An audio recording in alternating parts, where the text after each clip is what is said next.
on my channel On YouTube. You already up on Clubhouse? Yeah, I'm on Club. I'm about to go ahead and start the room on Clubhouse. He was on there saying, he said, you can't refute this class. Anybody try to refute this class? And say, okay, well, hey, well, it's make sure everything is straight on my channel.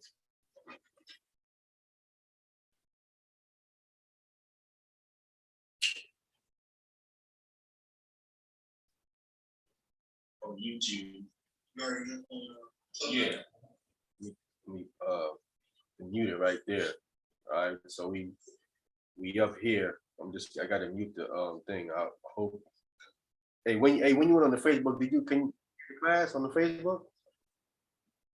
I think you had commented on it or something. Did you try to play the class on Facebook or no? I'm not sure. I don't know. I don't think so. I don't see you either. Someone makes. Come on, let me go get it. Let me pump it up and start the room.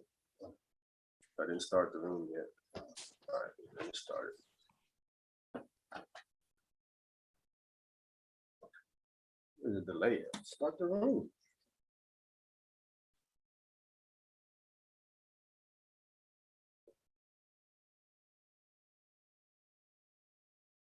Okay, man. Again, something went wrong. See, every time he does it, bro.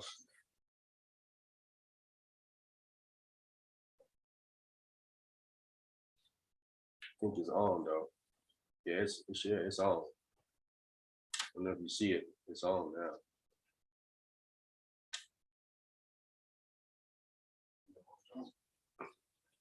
Up right here, where women teachers, preachers in the Bible.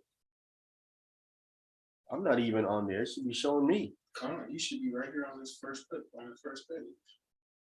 You see it's open right here? Start your room. Let me start the room.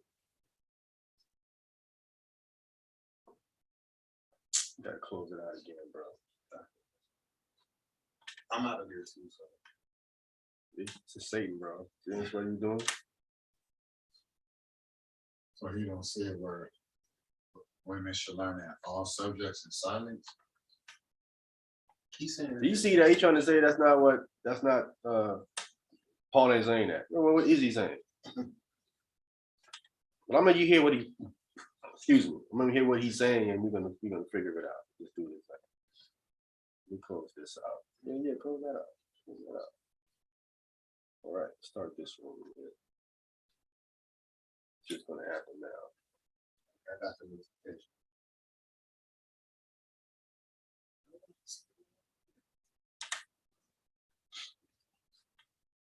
We here.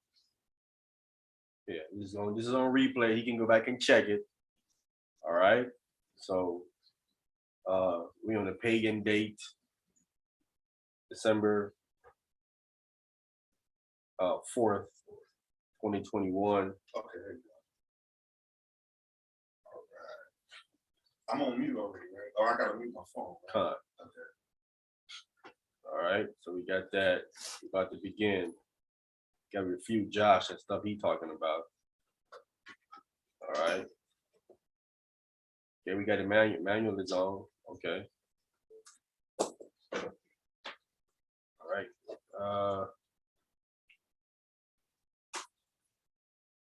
Minimize that. I think we here. We started. Can't open this volume. Let's see. Open the volume up. See. I'm have to mute this thing on the YouTube channel. All right. Just minimize that. Got it.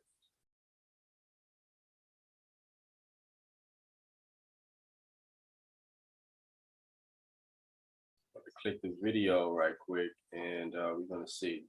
You're gonna hear him say for every time I'm gonna stop the video, we're gonna put some scriptures, some clarity in what this guy is saying here. Talking real greasy, you know what I'm saying? Like no one can refute the class that he's the information that he's bringing out, and he got these women pumped up. Now this class isn't about trying to bash no women. It's about bringing out the truth.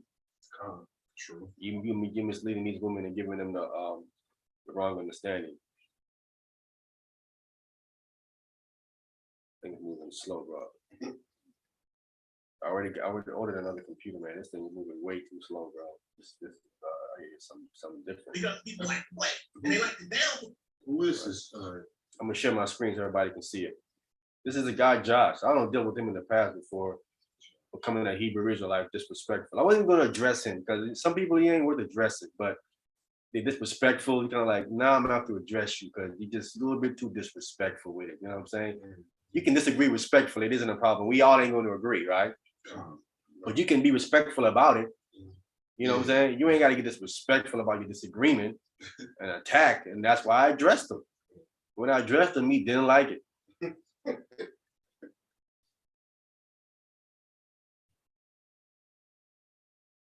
And so, Wait, Muslim, Christian? he's Christian. He's a Christian. So-called Christian. He's confused. That's just basically what that boy boils down to. He's confused, bro. Let me share it now. Everybody can see it. And I'm gonna play. All right. Coming up now. You guys should be able to see it in a second. All right. Can you guys see that? Alan Nathaniel, Emmanuel. Yeah, I can see it. All right. We'll play it now.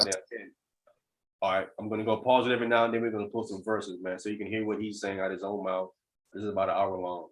So my thing is, if there isn't that many instances of women playing these roles, then they got to be real impactful when I show y'all the few incidents that they do occur. Everybody agree with that? So I got to make it count, in other words. What he's saying, he's gonna go through the Bible and bring up the instances where women are in some leadership position. He said it isn't many of them, but the ones that are there, I got to make them count. So I got to like highlight them, what he's trying to say. Because there ain't too much, there ain't too many of them, right? He agreed that the book is mostly male dominated with the position, but there are some instances where women are at the top, and he's going to highlight them, and that's what he's trying to say at the beginning, right? I got to make it count. The first thing we're going to do is we're going to look up a word, and I want y'all to add this to y'all vocabulary. And the word is androcentric. I'll spell it for you. You can Google it. It is. You heard he said he's going to spell it. He never going to spell it though. Right off the bat, he's confused. I'm going to spell it, but you're going to hear him never spell it. Androcentric. That's the word. And let me tell you what it means. It means, it's an adjective, and it means centered on, emphasizing, or dominated by males or masculine interests. The first thing you have to realize as a believer is that the Bible is written from an androcentric point of view. What that means is, as one of y'all was saying earlier, sometimes when they say man or men, it means the entire human race, including both genders. Because they didn't have a Hebrew word in the Bible. There's no Hebrew word in the Bible for human. There's a Hebrew word in the Bible for man. There's a Hebrew word in the Bible for woman, but there's not technically a word that says human. I think the closest thing they got is enos or enosh, and it means mortal man. And some people just say mortal.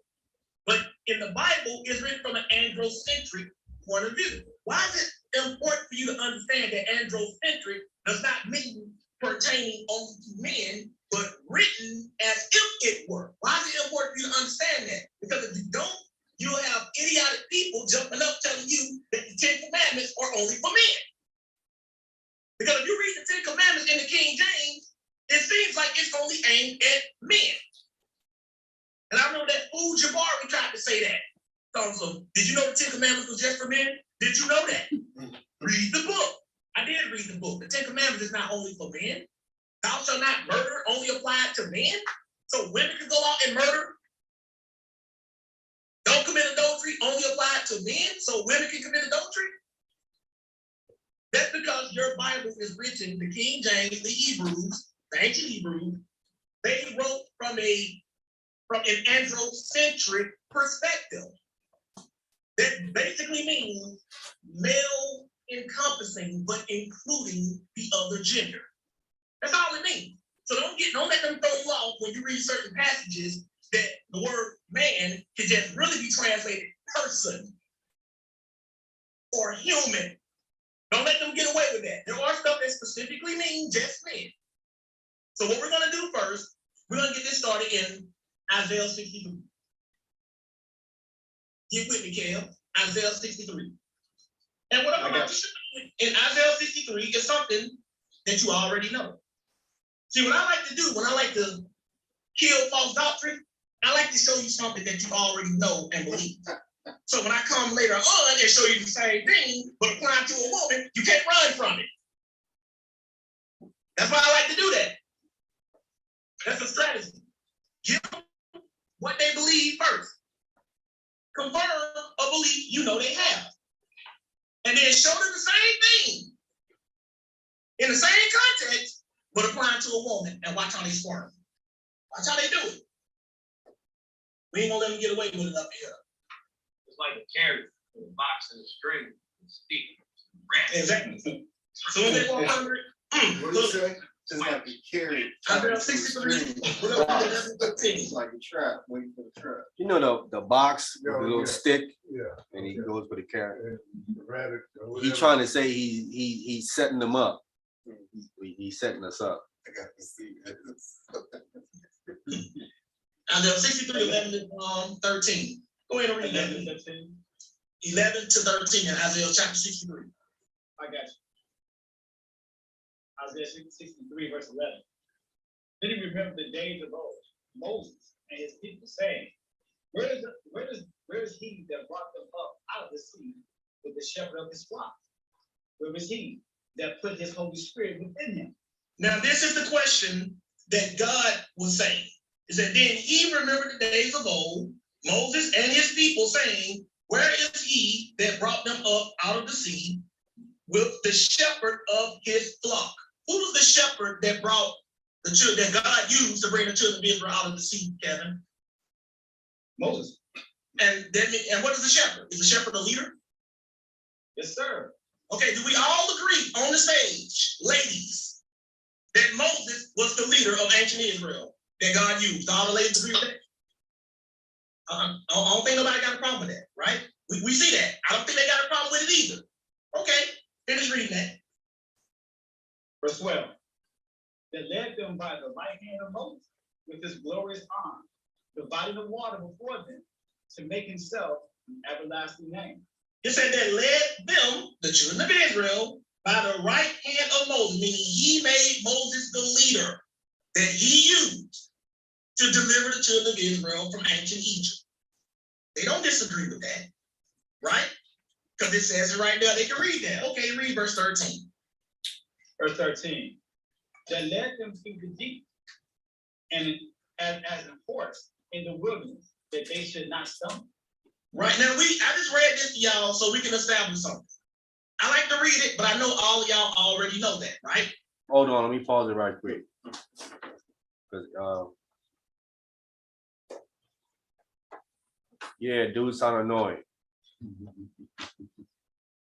Let me bring you up on. I think you said you wanted to come up on. Oh, there you have it.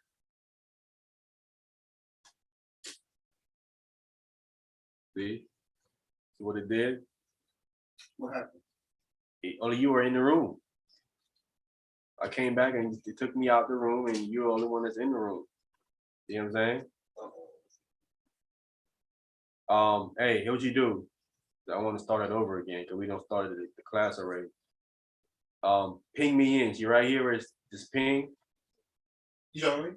Huh? You don't know me? Yeah. Okay. Ping. They're gonna bring up a search bar, and then you punch my name in so I can try to get back in. Because I want to see, because it's probably ain't gonna work, man. Because I don't know if they're not even hearing me. They're not even on. It's just Satan, man. You don't knock me out the room. So you said go to the search bar? The ping right here. This ping right here thing. Where you ping someone in. It says I'm on with you. I don't see myself here nowhere. You want me to unmute it and see if your voice is in here? Yeah. Can you hear me? Say it again. Can you hear me? Nope. Yeah, I'm not on. I don't know why that thing's showing me I'm on. Satan, bro, he don't want his class to come out. You know what I'm saying? I'm gonna have to do it over again. Just knock me out the room.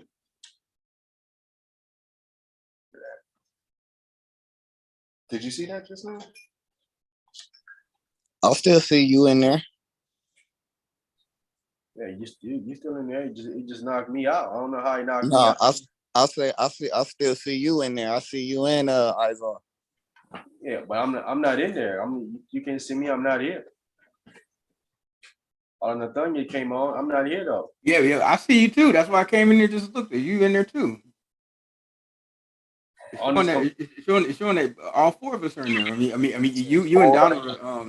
You and Isaiah are in the I don't know what you call it, but like me and Emmanuel are outside of it. But you two are in there. You see right here, I'm not in there, right? On the screen. That's crazy because I see it on my screen. You are. Yeah, me too. Khan, I see you. It has me as a I see you. You're a moderator. Okay. When you log on, you're a moderator. That's the reason why when they kicked me out, it stayed open because you're a moderator. You think I should log back out first and then let you come back in and then come back after you? How can I get in? I don't know how to get in. I'm trying to get in from here because this is where I logged in at. This thing shows 3 people. That's yourself, Emmanuel, and Alan Nathaniel. It ain't showing 4 people. Ours, well, mine's just saying four here Yeah, now. Sterling Smith in the building. Hey, Shabbat Shalom, Shabbat man. shalom. Shalom, brother. What's up? Hey, Shalom, shalom, brothers. Hey, man, I'm gonna try to think again, bro, because it kicked me out. I don't know why it kicked me out. I'm not in here, bro. Now I see 4. I see you. Yeah, but he can't hear himself. Can you hear him when he speaks to? Look, it says Well, started. I don't know because I hear him on my Zoom. I got him. Yeah. I don't have my. Let me see. I'm on you because you guys hear me on the Zoom. You guys not hearing me through the. No. You're right because I'm not hearing them at all. I'm not hearing them at all. Like that's for sure. Because I be here. I should hear him talk up through my phone too as well. I don't hear him at all.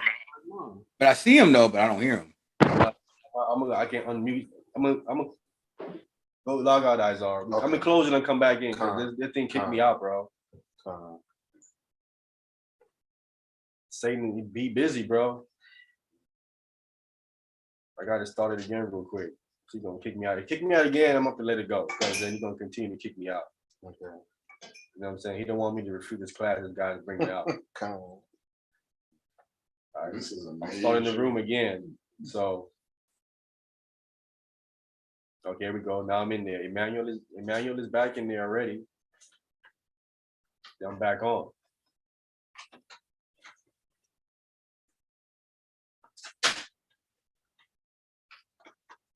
Okay, you guys can log in if you want to. Just mute your phone. I'm gonna go back and continue the tape, the playing. Am I in there with you now? No, I don't see you in here. Okay. Yeah, can you where you guys out there just close it out and then try to come back in.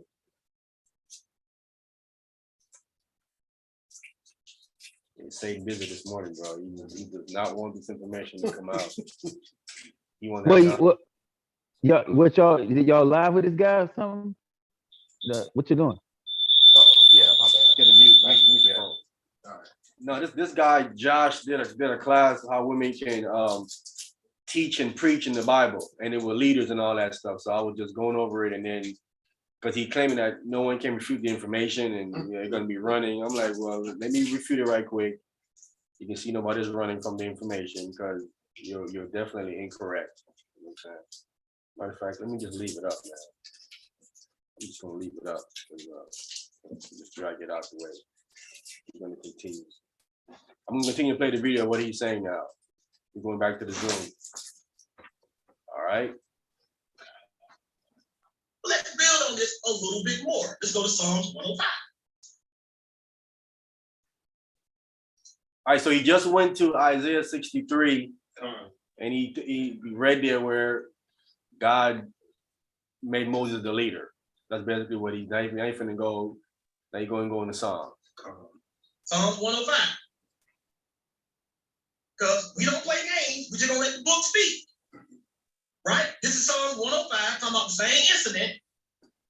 Psalm 105, 26 and 27. Read that, please. Psalm 105, 26, and reads, he sent Moses his servant, and Aaron, whom he had chosen. Verse They showed 27. his sign. They showed his sign among them, and wonders in the land of Ham.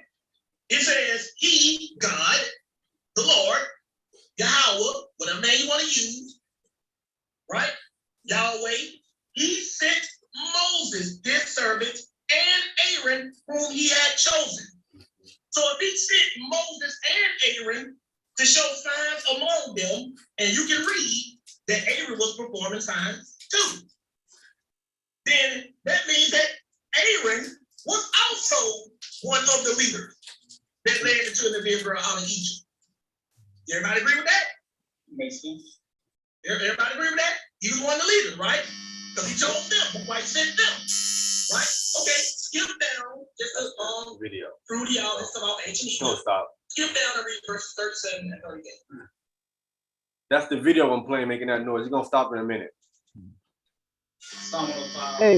Hey, let me ask you a question. This man, this the brother, this brother Josh, from ABT, right? Okay, I thought y'all would be cool. Huh? I thought you and this brother would be cool. Y'all like believe like the same thing almost, right?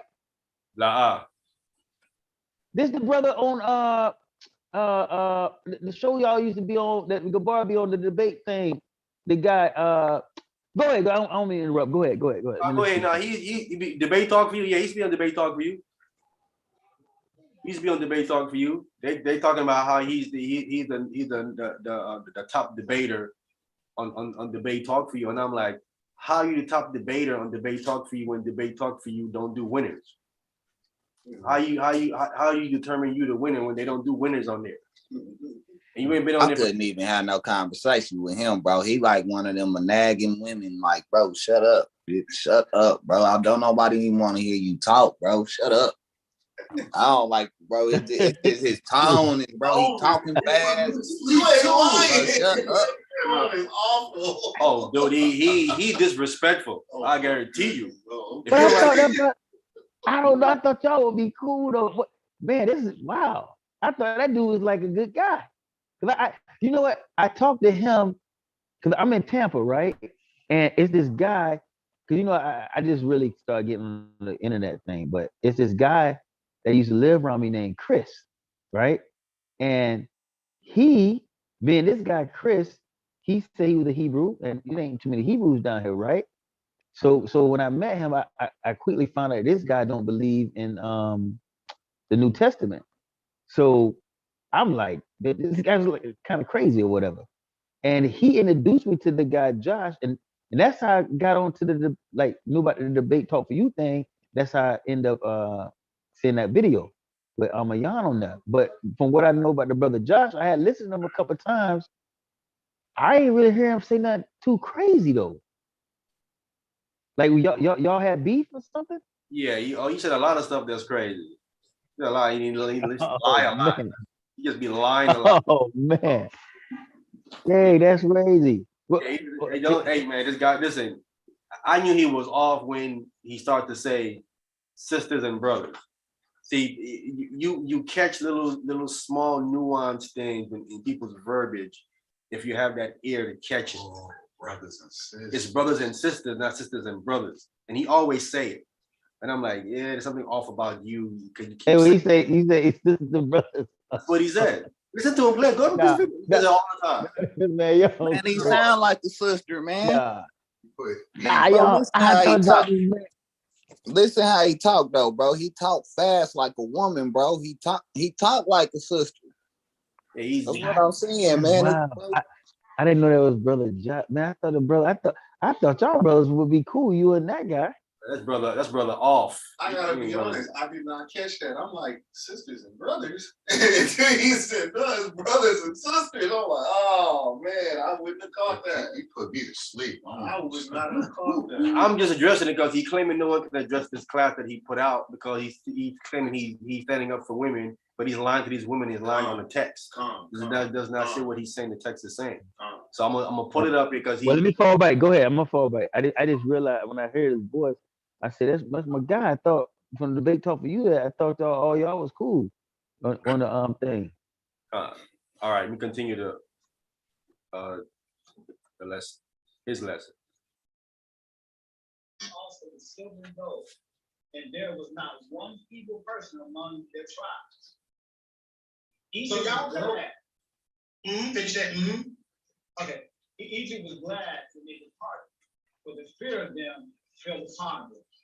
Now, we know that he told them to spoil the Egyptians. Y'all know that.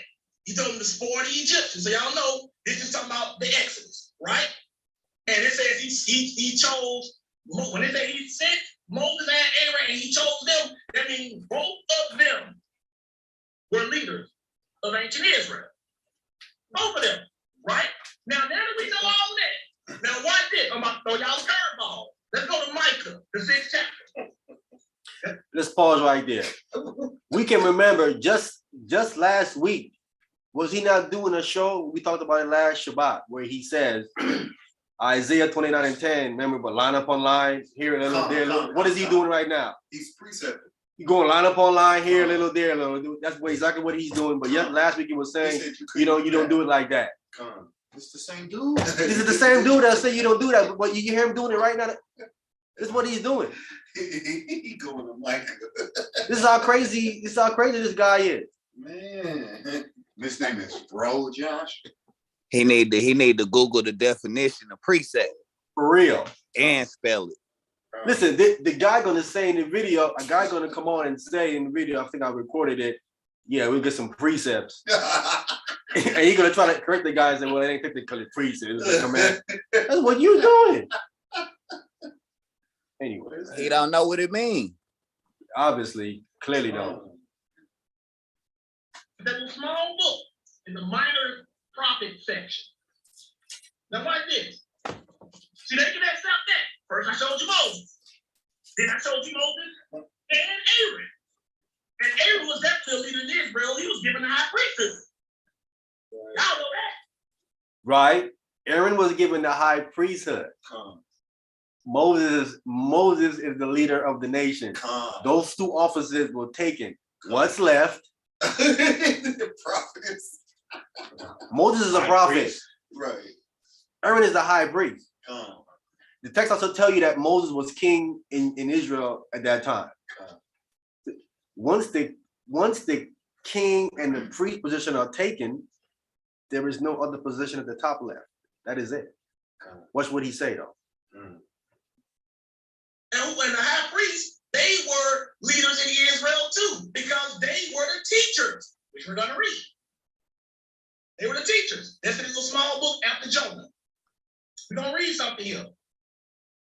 So we got Moses and Aaron. Now watch this. This way they're gonna start trying to make up stuff. This is Micah 6, verses 3 and 4. Read that, please. You said Micah 6? Yep. Verses 3 and 4. Okay, Micah chapter 6, verses 3. It reads, O my people, what have I done?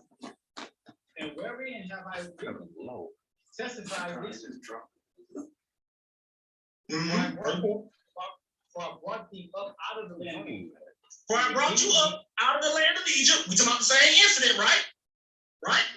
Read it. And redeemed thee out of the house of servants. And I sent before thee Moses, Aaron, and Miriam. Look what he said. And I sent before you Moses, Aaron, and Miriam. He included the prophet Micah included Miriam in there. We know Moses was the leader. We saw Aaron was the leader. Why did he throw Miriam in there? Those were your three leaders of ancient Israel. Y'all can say, well, she wasn't over Moses and Aaron, but how many other millions of men was she over? She wasn't over no millions of no other men. Just because you're sent doesn't mean that you are over anybody. Right? Prophets are okay. If that's his analogy, Isaiah is a prophet. Was he not? Is he over Israel? Jeremiah is a prophet. Is he over Israel? You're not over Israel. Just because you're sent doesn't mean you're over Israel. When you're over Israel, specifically, you would say in the text. We know Moses was over Israel because it says he was over Israel. And the high priest, it says he was the high priest. It says nothing specifically about Miriam. All it says right here that he sent those three. That's all it says. It doesn't say that she was a leader. When you go read the story, she's not there that she's a leader. He's making stuff up. And you know he says he sent before you, that means to lead you. But I'm gonna prove that to you. We're gonna read the same thing.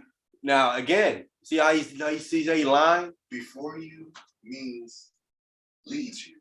That's what he said. Yeah, but when you read the story of the Exodus, it was only Moses and Aaron sent. Right?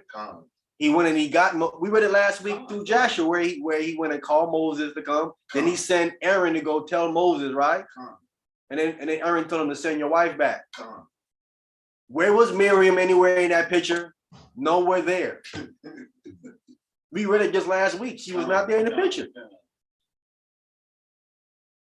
This is called the Contemporary English Bible.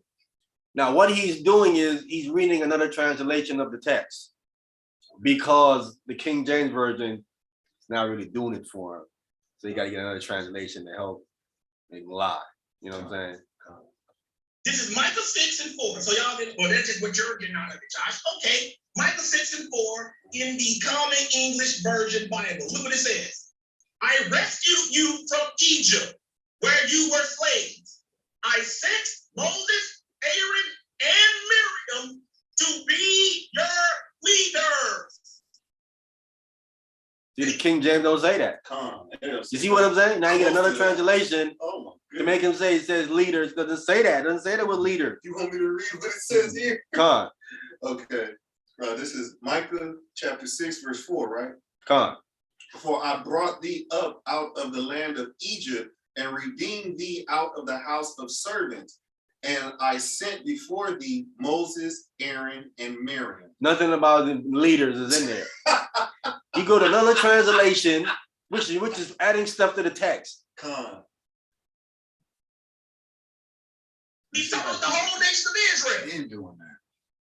I sent them. So you trying to tell me a woman can't be a leader and Miriam was one of the top 3 over the entire nation of Israel? That's confusion.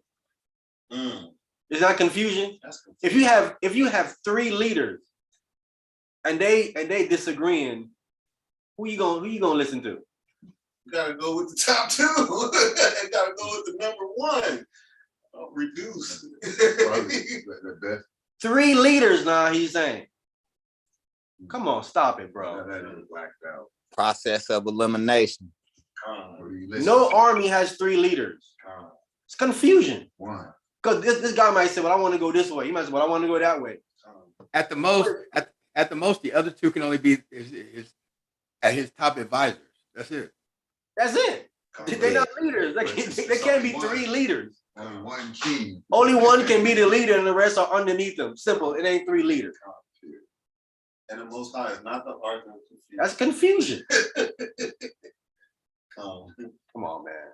Come on, Josh. Come on, Josh. You smarter than that, Josh. brother. Come on, brother. But to say that on any occasion, like, wait a minute, bro, like even Jailhouse County reps can't only gonna have 1 leader. Can't have 3 reps. It don't work. Okay. Okay. What are you talking about? What does that work? That doesn't work nowhere. Nowhere. Like, bro, like, Come on, bro. Oh man, come on, Josh. Taking orders. You know, and he would teach that women are, what he teaching, like from what he's saying. It's in his order. How did that make any sense? You grab two men and a woman and they didn't. What? Stop it. Come on, man. Come on, bro. All right. No other. Oh, but we're gonna read this in more translations. You know, they think that I'm just making stuff up. You are. See, that's what I said. When you build it up, first you give them Moses. They can't deny Moses. Then you give them Aaron. They can't deny Aaron. So if you throw Miriam in the mix with Moses and Aaron as going before the children of Israel, how you gonna try to shortchange Miriam? He said, I sent Moses, Aaron, and Miriam. Sent them to do what? To lead you. That's what it says. Don't play games. Don't try to act like you don't see it. If you were back in ancient Israel, Miriam would be your superior, my Hebrew brother. Lies. Wow. Lies. And it would be a darn thing you could do about it. You'd have to like it. He ain't got buzz for that one. Don't play games with me. The Right? most But check high this out. buzzed him. We can read this in the New International Version. Micah 6. Hey, yo, you crazy too much the most. You heard what you heard for yourself. This guy's bugged out, bro. Oh man. He said if you was an ancient Israel, Miriam, stop it. No, she wouldn't be a Yo, superior. it's Josh. I can't believe it's Josh, dog. Oh my God. Oh my God. Listen, me and Gabor, we brought out that Israel. We brought out last week. I showed you they came out in military formation. Come. Which military army is going to follow a woman? Women didn't go to war in Israel, first of all. They never went to war. They don't understand these things. Well, what army going to follow her?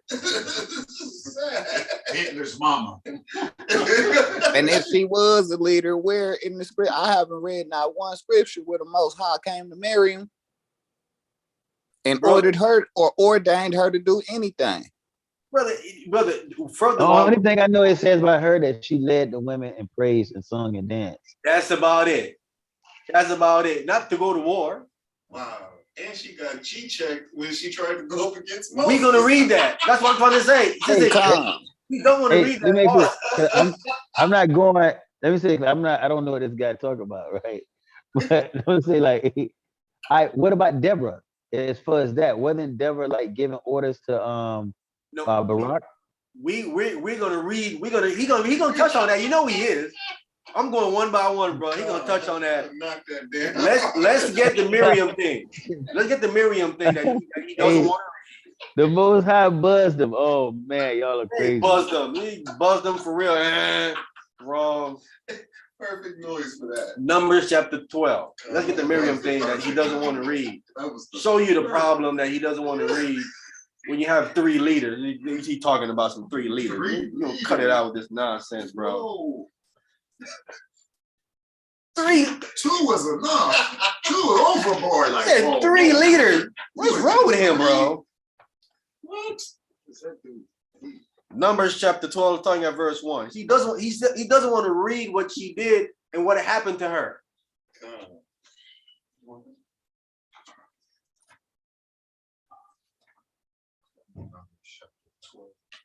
Okay. This is Numbers chapter 12 from the top. And Miriam.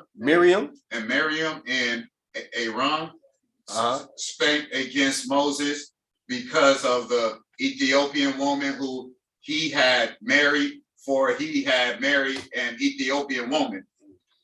So they're speaking against him because he had married outside the nation an Ethiopian woman. So Miriam, and it says, and Aaron was coming against Moses. Why? Because they, like he's trying to say, they thinking they in a position to go ahead and refute Moses. Watch what God said. He said there's three leaders. Let's see what this text say is there three leaders here. Remember, two of them is now coming up against Moses, right? Go ahead. And he said, have the Lord indeed spoken only by Moses? Have he not spoken also by us? And the Lord heard it. See that? They're saying the same thing he's trying to say. Have the Lord has spoken about you, Moses? Ain't spoken about us too? Come, We leaders like you. What are you trying to say? come. And they said the Lord heard it. Woo! Here's what the Lord's gonna now check it. Come on. Let me put y'all in check, because y'all out of order. You out of line. Go ahead. All right, 3. Now the man Moses was very meek above all the men which were upon the face of the earth. Go ahead. 4. And the Lord spake suddenly unto Moses and unto Aaron and unto Miriam, come out ye 3 unto the tabernacle of the congregation, and they 3 came out. Go ahead. 5. And the Lord came down in the pillar of the cloud and stood in the door of the tabernacle and called Aaron and Miriam, and they both came forth. So he called those 2 out. Come, Y'all 2 come forth. 3 came, but he called those 2 forth. come. Go ahead. And he said, hear no my word. And he said, hear now my words. If there be a prophet amongst you, I, the Lord, will make myself known unto him in a vision and will speak unto him in a dream. So that's how you dealing with the prophet. Right? I will speak to him in a vision and speak to him in a dream. Go ahead. 7. My servant Moses is not so. Stop. My servant Moses is not. I'm going not so. Go ahead. Who is faithful in all mine house. Go ahead. 8. With him will I speak mouth to mouth, even apparently and not in dark speeches, in the similitude of the Lord shall he behold. Wherefore, when then were ye not afraid to speak against Moses, servant Moses, my servant Moses? So now he clearly telling you Moses is not like any regular prophet. He's above that. I'm gonna speak to them in visions and dreams, but Moses, I'm gonna speak to him face to face, and he's gonna see the similitude of the Lord. Moses was the only one that saw his back part. Miriam didn't see it. Aaron didn't see it. Showing you he's above them. They know 3 leaders. 1 leader, and it's Moses. He's clarifying it right here for them. Right? Distinguishing how I deal with Moses, and then like no other prophet. I deal with him differently. Because he's above you guys. Right? That's for you, Josh. You want to read that? Ain't no 3 leaders here. Yes, sir. So he was basically telling Miriam and Aaron, watch your mouth against my prophet. Come. This is mine. Call him forth to the plate. Call him forth. Right. He says, wherefore were you not ashamed to speak against my servant Moses? My servant. You should check yourself and said to speak against him. Because y'all ain't no 3 leaders. Y'all got it wrong, just like Josh got it wrong. Josh. You got it wrong, bro. Hope you hear this replay. You got it wrong. And they knew what time it was when they were stepping to the plate. So yeah, Josh, the Most High. Refute that, Josh, like you saying about your video. You refute that. Because Miriam and Aaron showed it and refuted. They're supposed to be afraid to speak against Moses. That showed you that they was not in no leadership position like Moses were. So stop it, Josh. It ain't even been done yet. God ain't finished yet. Go ahead. Ain't no such thing as 3 leaders. None. And the anger of the Lord was kindled against them, and he departed. And the cloud departed from off the tabernacle, and behold, Miriam became leprous, white as snow, and Aaron looked upon Miriam, and behold, she was leprosy. Leprous. So now, because of what I thought she was one of the leaders.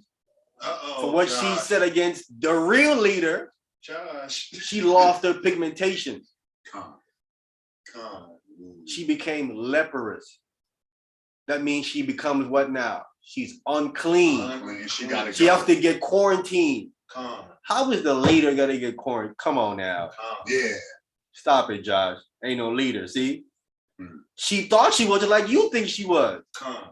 You try to flex her muscle and got what? Got Leprous. lepers for listening to Josh. Because she ain't a leader, Josh. That's why. Oh, She's man, not a y'all are leader. crazy. She got that bubble pop. Wow. Josh. She's not a leader, bro. Josh. You gotta do better. You gotta do way better than that, brother. You gotta come way harder with some better scriptures, bro. And 2 of them got leprosy. All right, he got leprous. Yes, sir. Can you go off into the dangers of why reading the King James is better than all those other books? Yeah, there's other books they're adding to the text and taking stuff out.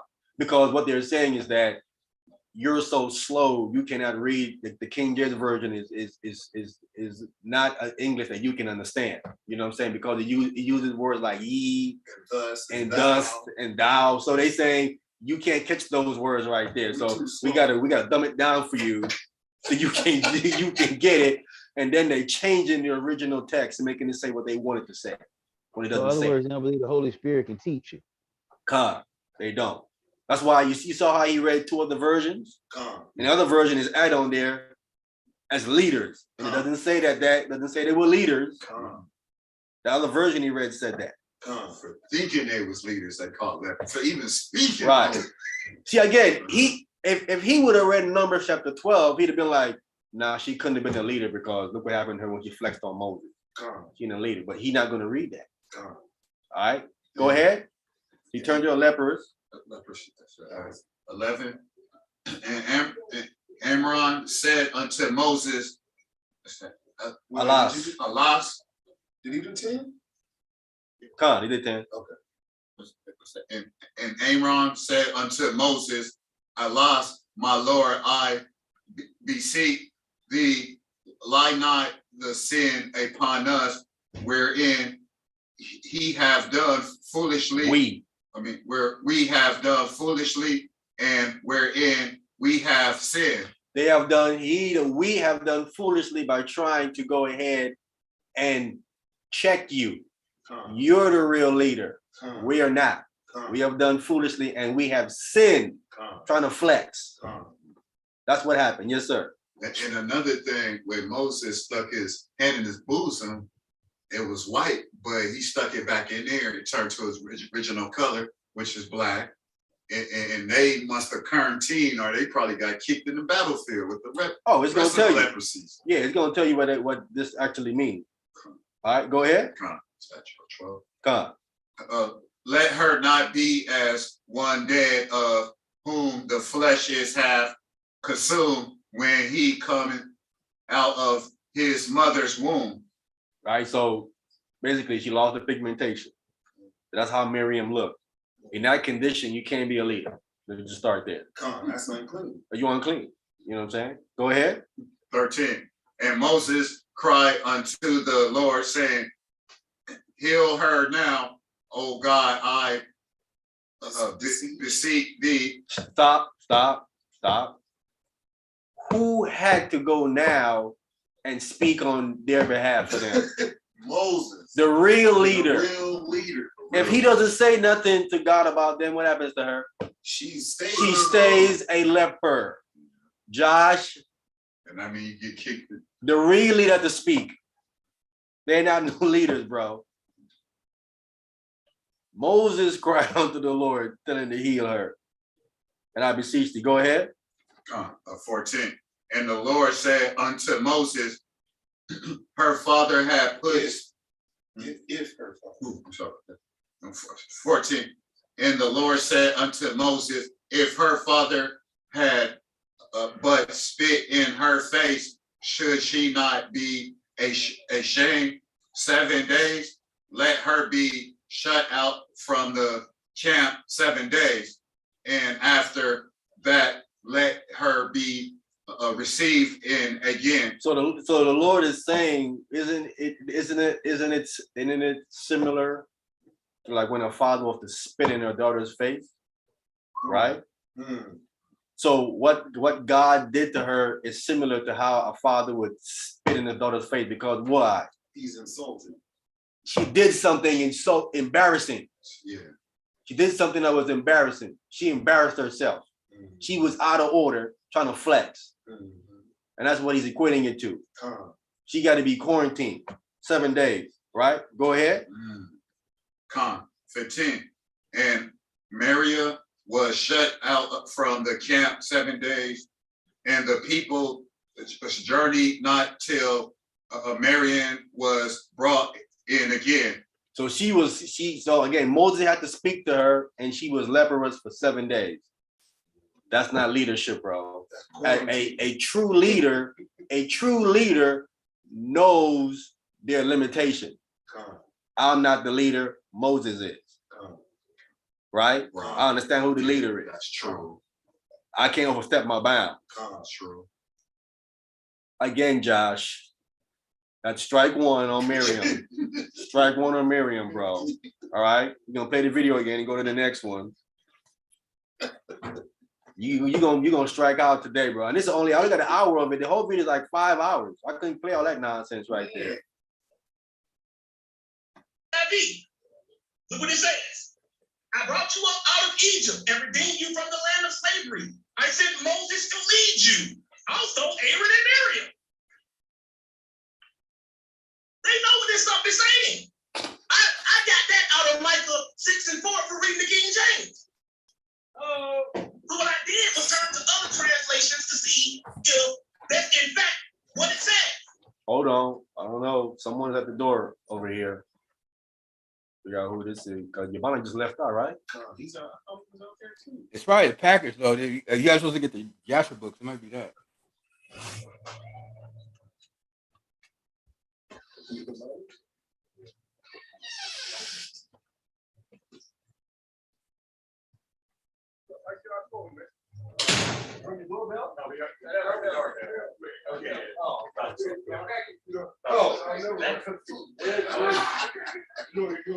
Hey, where's Kelly at? Okay. All right.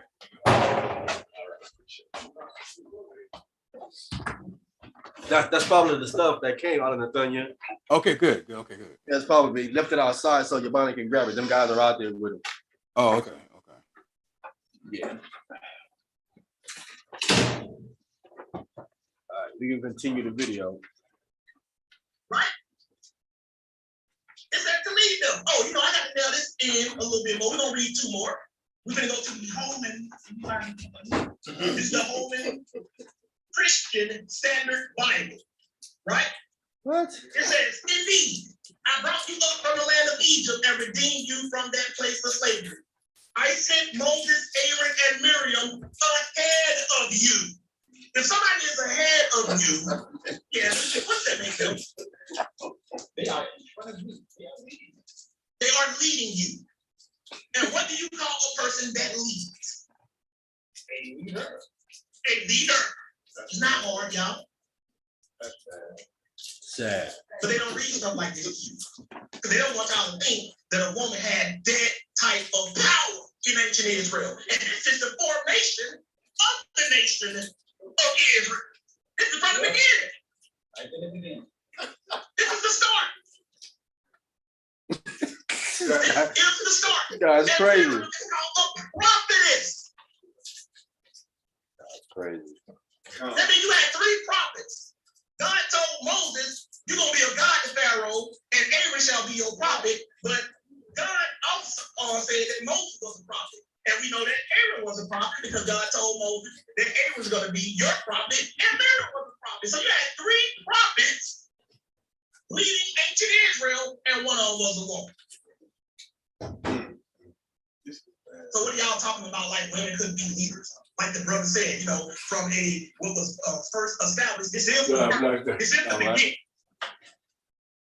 You can't go before the formation of the nation of Israel to determine things of Israel. So this is the beginning. Israel became a nation with law, statutes, and commandments and ordinances when they came out of Egypt. That means their hierarchy was established then too. And from the very beginning, there's a woman leading the nation along with two men. You can say all you want to. I don't care if you say, well, Moses was still ahead of her and Aaron, maybe. But I give you Moses and Aaron. There's two men above her and millions below her. I don't know no woman that would take that. Wow. How does that make any sense? Wow. Yo, it's funny because Joshua used to be my guy, man. Y'all are killing him. It's crazy. He's Oh my crazy. He's God. losing his mind. You know what I'm Put a saying? woman over Moses? She wasn't above John. Three, she said is Moses, Aaron, and then it's her, and everybody else is underneath her, right? Now, here's what he's not gonna never mention to you. Here's what he forgets to mention to you, right? They're supposed to be leaders, right? Moses go, this is for you, Josh, because you know you didn't bring this up because you clearly don't understand the Bible like you think you do. Moses go up into the mountain, right? He's there for how long? 40 days. 40 days. What do Israel do when Aaron and Moses is down there? Panic and make a. And they make a what? Make a gold staff. Where are they leadership at right now 2 gold staffs. to stop them from making this golden calf? Josh, you claiming it to be leaders. How come the leaders didn't stop them, right, from the calf? As a matter of fact, one of your leaders made the calves. Aaron made the calf. Where Miriam had to say, no, that's wrong. We ain't making no calf. Don't do that. How they leaders if they allowing Israel to make a calf in the wilderness? When the real leader had stepped away to go get the commandments. Huh? She was quick to try to condemn Moses though on marrying the Ethiopian woman though. Listen, But that's she why put they another won't know. God. That's why they couldn't have been leaders. If they were leaders, that wouldn't have happened. She put another God before the Most High. That's what I'm saying. How they leaders, Josh? Josh. Come on, Leading bro. the people in the wrong way, Josh. It's the first commandment. Come on, Josh. Oh, she Man, thought y'all are too funny. Oh my it was God. the first commandment. That's not leadership, Josh. Y'all are so funny, First man. Oh my God. commandment. Come on, bro. They broke the first 2 commandments, and the leaders just went along with it. But you He must tripping be on a feminist. Ethiopia. Listen, this is the second time Moses saved Miriam and Aaron. Remember, God said, step back, Moses, I'm gonna wipe them out. It was Moses who went up in there again, prayed again for him. You take me to fulfill substitute Right. for them. Again. Worthy leader. All right, Josh.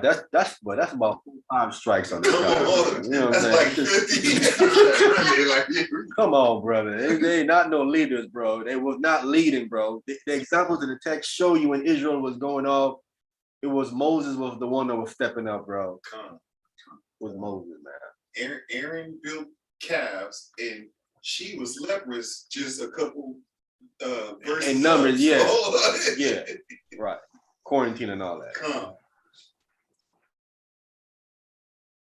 She was probably held making this. I don't know woman that will look past that. I want y'all to talk about Miriam.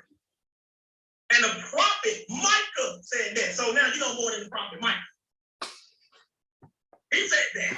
That's out the mouth of one of the prophets. Y'all, you know, the prophets. They always talk about the prophets. Well, that's what the prophet said. It's deep for y'all. It's a killer right here. It's gonna be a double header then. If it's already a killer, that means we're gonna kill him and bury him.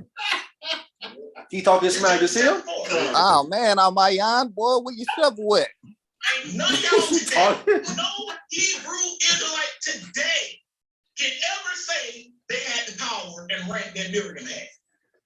She ain't had no rank. What are you talking about? What rank? Wait a minute. Rank? Yes, sir. Johanna has that rank and power. He claims to have that power right now, so he's wrong again. What I'm saying, my thing is this: when you talk about rank, that's military. Am I right or wrong? That's true. That's military. That is. You're right. Always. Women, Israelite women, didn't go to war. It was not in the army. They didn't go to war. She couldn't have a rank because she can't be a military person. Women cannot do that. So he's wrong right there again. Yes, sir. So an officer over 1,000 could tell her she gotta. Oh, definitely. So Definitely. You see that? She had no rank. Rank is military, bro. Anybody tell you that? Only in this country here they have their women going to war, which is dumb. Khan. Yes, sir. And they really put the men against the women to see what the women are really capable of because of the movie G.I. Jane, and they can't do none of that stuff in the movie. Okay. So Josh, stop it, bro. Josh, look up rank, brother. And show me an Israelite woman that was in the Israelite army, Josh. Before you look it up, brother, I'm gonna spell it for you. We're waiting on that spelling too. Yeah, he said he's gonna spell that word. He never spelled that word. How about some rank? Stop it, bro. Come on, Josh.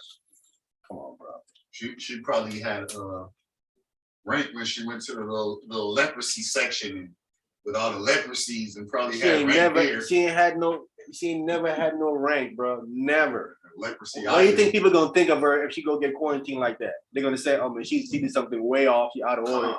She lose credibility with the people when that happens to you. True. And yeah, that's what I was just gonna say. If you're a prophet and you get let in front of the whole nation, and that means you in sin, how can you be a prophet? Right. Good point. And that means she was leading, let him tell it, the military structure too. Like she Clearly not understanding the text. But we know that was Joshua. He can't show you a verse in Exodus, Leviticus, Numbers, or Deuteronomy where Miriam was leading anybody. Wow. It's not even there. Wow. It's supposed to be there according to him. She was leading, and where is it? Oh, man. What we She's do read busy is making calves and getting leprosy and stuff. that's what we read about her getting leprosy, getting checked. You know, we do read about that. No leadership is there though. It's not there. High telling her personally, fall back. Fall back. getting saved a few times. By Moses. By Moses. The leader. I can go with the video. Or third, only to Moses and Aaron. Oh my God, stop it. None of y'all ain't ever had that kind of power. But you gonna look down on the sisters? God, it said God sent them. God chose to involve a woman with leading his people. Who chose to do that? Blasphemy. Lies. So if you're gonna get mad at anybody, don't get mad at Brother Josh. Don't get mad at Brother Josh.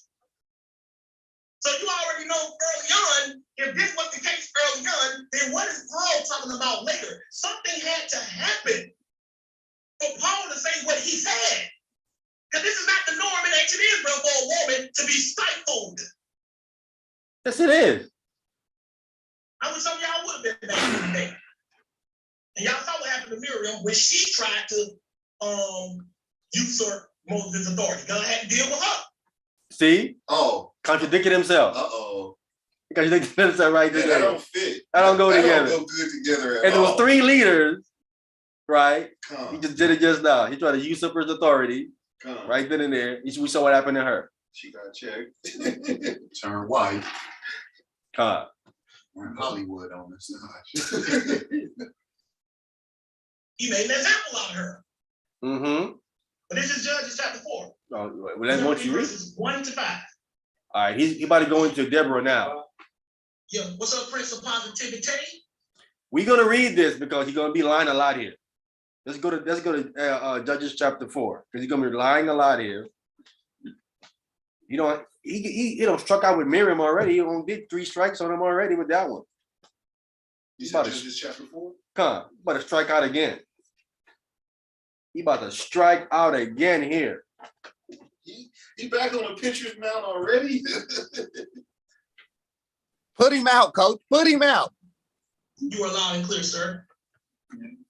You also rated up. Awesome. All praises. I came in kind of late, but I just want to know if anybody taking notes. Watch what he said. I think it's him. You taking notes? All right, cool. Can you send me the notes? That would be a great gesture on your behalf. Thank you. That's all I got. Let's get back into this thing. Oh yeah, real quick. Everybody who just entered into the room, make sure you click Brother Josh's profile picture and hit that follow button. This is a powerful class from what I heard so far, so y'all don't want to miss this one. Also, if you're in the room, ping like 2 or 3 people into the room as well who you think would benefit from this great class. I like that Micah 6. I never read that. So that's a powerful precept. Make sure y'all get that. That's a powerful precept. My apologies. Watch what he say. He says a powerful precept. Watch what he say, because last week he was saying you don't do precept upon precept. Watch what he said. The guy says the guy called it a precept. They're all in the same church. Watch what he said. Watch what he said. Watch. Ain't no powerful precept. You know what I'm saying?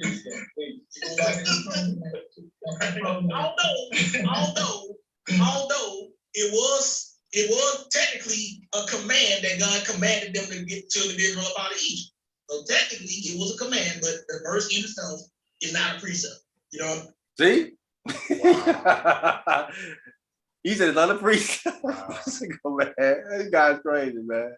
And then where in the Bible did he say that he commanded them to get them out of Egypt? He commanded Moses. We're gonna read 1 to 5. Now watch this. All the sisters, I know y'all done brought this one up before, but let me show y'all something. Go ahead and read that, please, Cal. Judges 4:1. And the children of Israel again did evil in the sight of the Lord when Ehud was dead. And the Lord sold them into the hand of David, king of Canaan, that reigned in Hazor, the captain of whose host was Sisera, which dwelt in Hashel of the Gentiles. Verse 3. And the children of Israel cried unto the Lord, for he had 900 chariots of iron, and 20 years he mightily oppressed the children of Israel. And Deborah, the prophetess, the wife of Nekoda, she judged Israel at that time. Now let me point out that this woman had a husband. Stop. This woman had a husband. Stop. We need to get Genesis chapter 3, verse 16. Because he's gonna lie and try to say that she was over Israel. Genesis chapter 3 is gonna shut him down right quick. Genesis chapter 3, we're gonna read verse 16. He just got through saying this woman had a husband. Let's find out the position of the husband according to the Most High God. Who got it? I got it. Go ahead. Genesis chapter 3 and verse 16. You hear? Yeah, I'm there. Okay. Unto the woman, he said, I will greatly multiply thy sorrow and thy conception. In sorrow thou shalt bring forth children, and thy desire shall be to thy husband, and he shall rule over thee. So the husband, according to God, rules over the wife. So this woman he just read, Deborah, is a married woman. So her husband rules over her. Let's be clear. All right. Now I'm gonna play the video again because watch him start to lie now. Watch what he said. Well, don't try to tell me she was only a prophetess because she was married to one. She was married to a prophet. They trying to say that. Oh, she was just married to one. But it didn't say. Yeah, it didn't say he judged Israel. It said she judged Israel. We're gonna show y'all exactly what that means when it says you judge Israel. We're gonna break that down. Right? And we're gonna show you what the judge was. We're gonna give it all to you. In fact, I will go as far as saying this is up here with Miriam. Oh my God. It's up there with Miriam. Doesn't say Miriam was even married. So this is up there with Miriam. Yeah. I will go that far with it, but continue. Verse 5. And she dwelt under the palm tree of Deborah between Ramah, Bethel, and the mount of Ephraim. And the children of Israel came up to her. Now listen to this now. Now hold on. Y'all sisters, when y'all read this stuff, y'all better understand what this is saying. Because this is very powerful. Let me show y'all exactly from scripture what it means when it says the children of Israel come to you for judgment. It's two things that's going on. There's two things you need to be able to do as a woman to be able to have people come to you for judgment. Two things gotta happen. And I'm gonna show you right now, because he's not the first person in the Bible who was recorded to have this happen to them. The very first person to have this happen to them was the very first leader of Israel, and that is Moses. And I'm gonna show y'all. Watch this. Let's turn back to Exodus. When they say they came to her for judgment, this is saying, y'all, she was the leader of all of Israel. You hear him for yourself. She was the leader of all of Israel, he said. Is she leading her husband? The text has got through saying that the husband is going to rule over her. Is she leading her husband? She's not leading her husband. So she couldn't be over all Israel because the husband is an Israelite and she ain't over him. She ain't over him. So that's strike one, Josh, with Deborah. Again, strike one. All right. Hey, when you get all them strikes and fouls, don't you get ejected from the game? Get out of here. Supposed to be get kicked out, you know what I'm saying? He went 5 hours. So Nah, he been benched when he was with Miriam, man. You on Deborah now, bro. You got too many fouls, bro. You need to get out of here. Yeah. at the bench. You're gonna lose your contract, you're gonna be broke in a minute, you know what I'm saying? You go too far. Lost his mind too. Now I'm gonna read in the next chapter where it's gonna tell you where then all Israel come up to her. Watch. Let me let him finish. I'm gonna prove it. There ain't no two brothers over you. Two older brother, one brother older than you, and one younger than you. But the brother, you got a brother over you. This ain't that. This is absolute authority.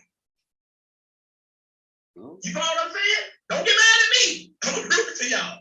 So this top Miriam, when you think about it, because we can say at least Moses was over Miriam. But look what it says about her. It says she judged Israel. And she was married. Why didn't God make her husband the judge? Right.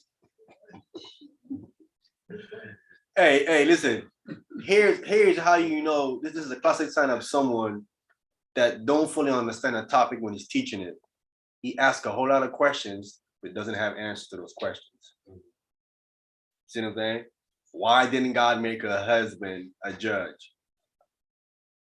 What's the answer? Moses was the judge. I mean, Moses was the judge. He's reading the book of, what book is he reading? He's in he was in Exodus. He's in Judges. Judges. He's in Judges. He's in the book of Judges. God is choosing the judges. Right? God is choosing the judges. Here's the other key, Josh, that you're missing. Here's what you're missing. And I know you don't see this because he doesn't understand the text on an overall scale, but you don't read enough. In Judges, Israel is out of order. Am I right or wrong? If Israel is out of order, that means the men are not doing what they're supposed to be doing. Right or wrong?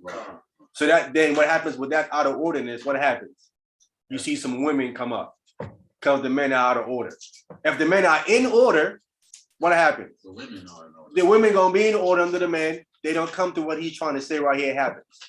Then we wouldn't need for no woman judge that in the book of Judges if the men were in order. The men are out of order. That's why you see this happening. Now, when Israel get back in order, do you see this stuff happening, Josh? I would quote to you, when did Israel get back in order? When Christ comes, he gets the 144,000, right? It says the 144,000 are what? Men. All men. Why there ain't no women in the 144,000, Josh? I got answers for you because I got questions. Yes, sir. Josh is gonna say he's gonna go back to that word that he never spelled and say that the men include the women also. No, the text Kelly tells you that here's why they can't include women. 144,000 on who? Chosen men. What else? Elect men. What else are they? Prophets. What else? Kings. Kings. Kings and priests. Kings. Warriors. They're gonna be men to come back to battle when Yahweh's trying to come back. They coming back as an army. Khan, there are a military group. Women are not in the army. They are a military group. That again eliminates women. This is when Israel is back in order correctly. They're more structured than military minded. Women can be in the army because women go on a period. She gonna defile the army when she goes on her period. She cannot.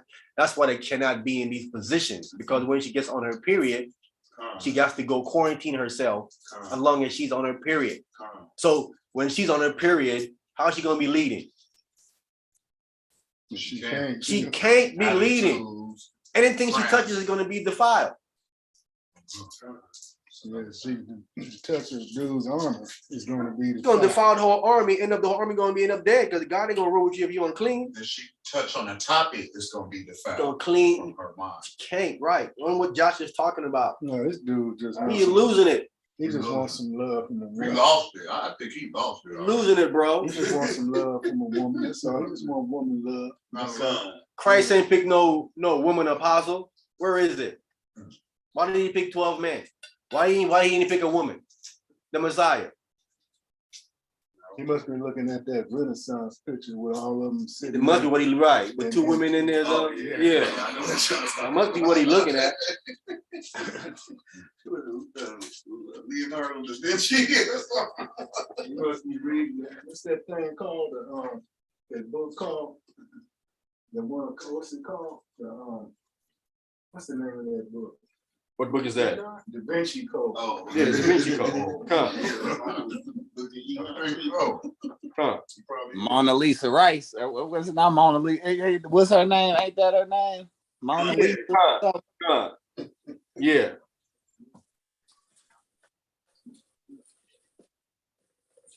I want to get the scripture. This is for Josh. Can we get the book of Ezekiel 34? I never heard a man throw out that many lies not being a rapper. For real. Ezekiel 34, verse 31.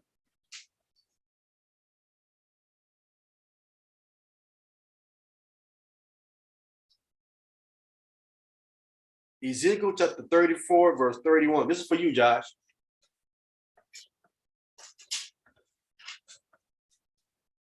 Ezekiel chapter 34 and verse 31.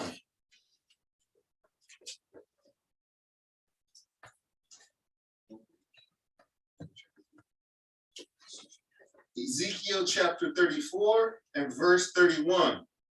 And ye my flock, the flock of my pasture, are men. Are who? Are men. Go ahead. And I am your God, saith the Lord. Okay, the pasture, Josh, are men. Stop it. Stop it, bro. That's who the Most High is dealing with. What you're dealing with Israel out of order. The flock, the men are out of order. That's how you see some women have some little position because the men are out of order. When the men gets in order, that's not going to happen because that's out of order. That's out of order because in the beginning, the Lord already said, your husband is going to rule over you. That's the order where the Most High don't set it up. Period. That's what it is. How is it now women going to rule over her husband and the entire nation now? Going against what God has decreed. From Genesis chapter 3, verse 16. You don't know the Bible. You know what you're talking about, bro. And you see what you just did right there? You lost Josh right there. You precepted, and he don't know where. You know where he is. He must was one of them Beyonce Destiny Child's women living into when he grew up, that independent women brother. Charlie Angel loving son of a gun. He going against the word, against the Most High word, and he's adding on stuff in taken away also. And lying. He lying to these women. These women up here soaking this stuff up. Like a sponge. And they thinking it's true.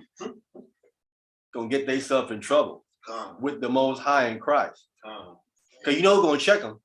In the man they're going up against. The Most High in Christ is gonna check them. It's just that you're out of order. I know that guy told you that nonsense, but that's wrong. That's why I gotta do a class to bring the balance in. You can say, well, hey, I'm beyond the class and bring you the correct information. You know what I'm saying? That's some dangerous stuff, Josh. Dangerous stuff. All right, let me continue to play this guy's video.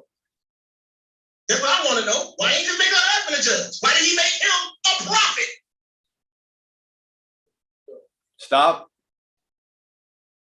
Why did he make him a prophet? Maybe God just didn't want to make him a prophet. What do you want to talk about? God does what he God does what he want to do. And how he said, Hey, but there's already a prophet there in the family. The wife is the prophet. But it doesn't matter. The husband still rule over her. She's the wife. He didn't want to mention that point. Let's get Judges where we at in the same book, Judges chapter 3. Because he's saying that she's a judge. Chapter 2. Judges chapter 2. Let me get verse 16. Judges chapter 2, verse 16. It reads, nevertheless, the Lord raised up judges which delivered them out of the hands of those that spoiled them. Stop. The Lord raised up judges, because that's what he's saying Deborah is, right? Raised up judges, right? It says, which delivered them out of the hand of those that spoiled them. That means what?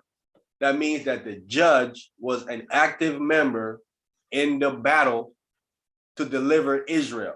He was actually in the army when he went to go fight the enemy, and he killed the enemy to help deliver Israel, right? We're going to read where Deborah never went into battle. Never went into battle, Josh. This just got to saying, nevertheless, God raised up judges which delivered Israel out of the hand of those that spoiled them. I mean, the judge was actually in the battle. Yeah. He wasn't a spectator. He was in the battle. He delivered him. Now we gonna she couldn't do. The women don't go to war in Israel, Josh. She didn't deliver Israel. God said the judges here delivered Israel. Let's go back to where I'm gonna play the video. Let's go back. He's in Judges chapter 4. Watch what he said. You know what I'm saying? Don't get mad at me. That's what the book say. Y'all just misogynistic. That's all it is. Y'all hate women. What? That's all it is. Y'all got a lot of hate in y'all heart for our sisters. Both hate and jealousy. That's why y'all always trying to fight for them and oppress them and keep them silent and keep them down. Wow. That's why you doing it. The most I didn't do that. I thought that's what Paul said. Wow. We trying to do that to our women? Misogynistic? We hate is a powerful word, Josh. Wow, We say we Josh, hate it. Well, Josh. that's powerful, bro. Josh, what is going He took it on to over that there? level, though, in public to say we hate our own women. That's crazy. We love our women for the record, Josh. Let's get that clear, bro. That's why I said it may not be many instances of women doing this, but when I show them to y'all, I'm gonna make it count. And so far, we got a woman who was second or third in command over all of Israel. Now we're reading about a woman who not only was absolutely over all of Israel, and I'm gonna show y'all what it meant to be a judge at that time in history. They didn't have kings yet. Israel didn't have a king yet, right? But what does it mean when they say somebody came to you for judgment? Check this out. Exodus 18, we're reading about Moses, 13 to 16. Read that, please. Hold on. My app messed me up. Give me a second. Exodus 18, 13 to 16, y'all. I'm gonna go to my right, my app. Exodus 18, 13 to 16. Exodus 18, 13 to 16. Read that, please. Okay. Exodus 18, and verse 13, and it reads, and it came to pass on the morrow that Moses sat to judge the people, and the people stood by Moses from the morning until the evening. Now it said, and it came to pass on the morrow that Moses sat to judge the people. And the people stood before Moses from morning unto evening. What does it mean to judge the people? It's gonna let us know. Continue. And when Moses' father-in-law saw all that he did to the people, he said, what is this thing that thou doest to the people? Why sittest thou thyself alone? And all the people stand by thee from morning until evening. So Moses' father-in-law Jethro didn't know what was going on. He said, what's going on here? What is it that you're doing with these people that you sit among them and they come to you morning and evening? What's going on here? Watch what he says. And Moses said unto his father-in-law, because the people come unto thee to inquire of God. Wait a minute. What is the role of a judge? Is that the people come before me to inquire of God. That means to ask about things concerning God. In other words, to learn about God. He's gonna tell you what he was teaching them. Read it. Stop right there. You just cut yourself again, Josh. Yeah. Because you start off saying that there was 3 leaders, right? So if there was 3 leaders, how come the people ain't coming to Aaron and Miriam too? They came to who? Moses. Just Moses for judgment. That's about 5 strikes on the first one, bro. You cut yourself by reading this right here. We saw who the people came to. That this proves you completely wrong that Aaron and Miriam were not leaders like Moses was because it didn't come to them. That's for you, Josh. Cut yourself, bro. And when they have a matter, they come unto me, and I judge between one and another, and I do make them know the statutes of God and his laws. He said, I judge between them like a matter, like like you go to court, you and somebody else are going to court because y'all disputing over something. He said, I judge between them, one another, and I do make them know the statutes of God and his laws. What does it mean when it says he do make them know? I want to hear from a sister. What y'all think that means when he say he do make them know? Watch out. One of y'all sisters tell me. Come on, jump in. I'm waiting for my job. See that? Wow. Oh, big buzzer came in. Wow. Big buzzer came in like, no, y'all don't say nothing. Don't say nothing, sister. Why does it keep up? Because he keep lying. That's why he keep buzzing. They catching him on his fib. He keep lying. Yeah, something just keep. That's on the video. Something keep buzzing on the video. Time he be lying like that, is this buzzing start coming in. This is too much. Let me play it again, man. Here's buzzing again. It's gonna stop though. Big balls up. What it says he make them know. What does it mean to make somebody know something? He teaches them. He's teaching them. He's teaching them. He's teaching them. And Deborah, if you read on Deborah, it says she was doing the same thing. It said all the people came to her for judgment. That means she was settling disputes and she was teaching Israel the laws, the statutes, and the commandments of God. That is a woman who was the head teacher and leader of Israel. Game, set, and match. Always. No. Stop lying, bro. No. It doesn't say that was happening. It doesn't say that was happening with Deborah at all. Doesn't say that. It doesn't say she was teaching them the laws of God. None of that. They does not say that. All it says they came here for judgment. That's all it was. And again, it was not all Israel. And I'm gonna read it. Stop lying, bro. Come on, please. So in other words, her own husband came to her for judgment. Who's above her? Is that what you're trying to say? That doesn't make any sense. So her own husband came to her, Josh. And she passed bad judgment on him when he ruled over her. God, no one does that. If I rule over you, I ain't coming to you for judgment. I gotta go to someone above me. I don't go. You don't go down for judgment. The king go to the surface for judgment. God, Or even a that doesn't work, Josh. No one does that. Show me that. It doesn't happen, bro. Come on. Yeah. Watch I don't out. want to hear nothing else. You can't show me anything else after that. She was the leader and teacher of Israel. She settled disputes. She was the original Judge Judy. Hey, isn't that prideful? That's That's true, right. bro. You can't show me nothing after that. See, that's why I won't do the video, because he gets so prideful and out of hand with this stuff. Yes, sir. Do we know how long Josh has been in the truth? He ain't in the truth. Well, claiming to be It's his in lies. lies. Well, he was with IUIC. No, he was with Bowie and them. Brother Bowie. He's with Bowie and them first. He left out of Bowie and them. You had Israel God Church. Con, that's what he was in there. The Israel Church of Jesus. Israel. Of Jesus. That whole little branch off stuff. Yeah, Okay. that's Crap. what he It came don't out. make sense now. The bar came from there. Who? The bar. No, he went there. Yeah, but his wife is part of that Yeah, congregation. he came on the SOJ originally. Yeah. Yeah, but he went there. This guy, he didn't want to hear nothing else. Come on, bro. That's pride. And You you, kind of remind me of the other brother Pride that is was a there in lie. Fontaine. we almost converted him. They went and brainwashed him back again. All right, me finish playing this guy, man. We're gonna read where everybody didn't come to her, to Deborah for judgment.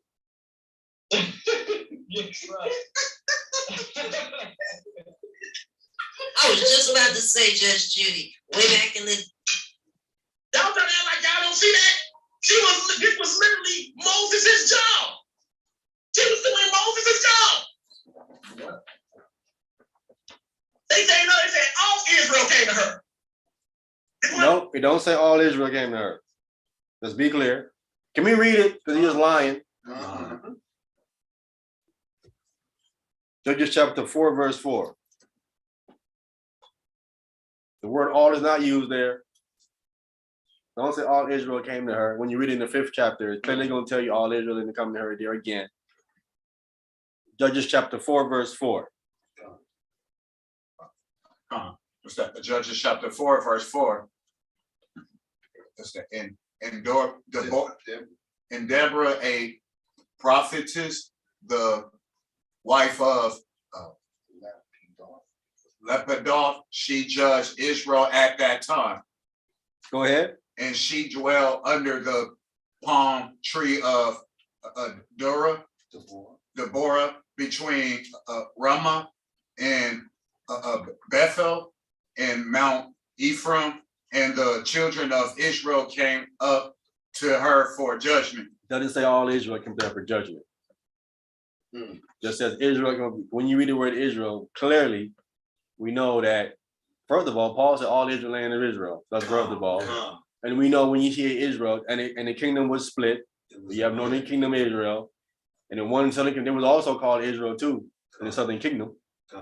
Because you had these people from the northern kingdom that moved to the southern kingdom. We brought that out a few weeks ago. So when you say Israel, this does not necessarily talking about every single Israelite came to her.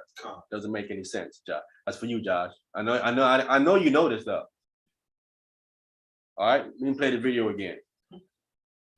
This wasn't no split. This before the tribe split. That's all 12 of them. All right, now I got to read it. You're talking nonsense now. Come to Judges chapter 5. Start at verse 1. We're going to read here where this is Deborah herself saying this. Her and Barak. He said all Israel, they said it wasn't split. All Israel came to her for judgment. Let's see. I got it if y'all brothers is out there. Yeah. All right, Judges chapter 5, starting at the top. Then sang Deborah and Barak, the son of Abiniam, on that day, saying, Praise ye the Lord for the avenging of Israel when the people willingly offered themselves. Okay, go ahead. Hear, O ye kings, give ear, O ye princes. I, even I, will sing unto the Lord. I will sing praise to the Lord, God of Israel. Lord, when thou wentest out of Seir, when thou marchest out of the field of Edom, the earth trembled and the heavens dropped. The clouds also dropped water. The mountains melted from before the Lord, even that Sinai from before the Lord God of Israel. In the day of Shamgar, the son of Anath, in the days of Jael, the highways were unoccupied, and the travelers walked through byways. The inhabitants of the villages ceased. They ceased in Israel until that I, Deborah, arose, that I arose a mother of Israel.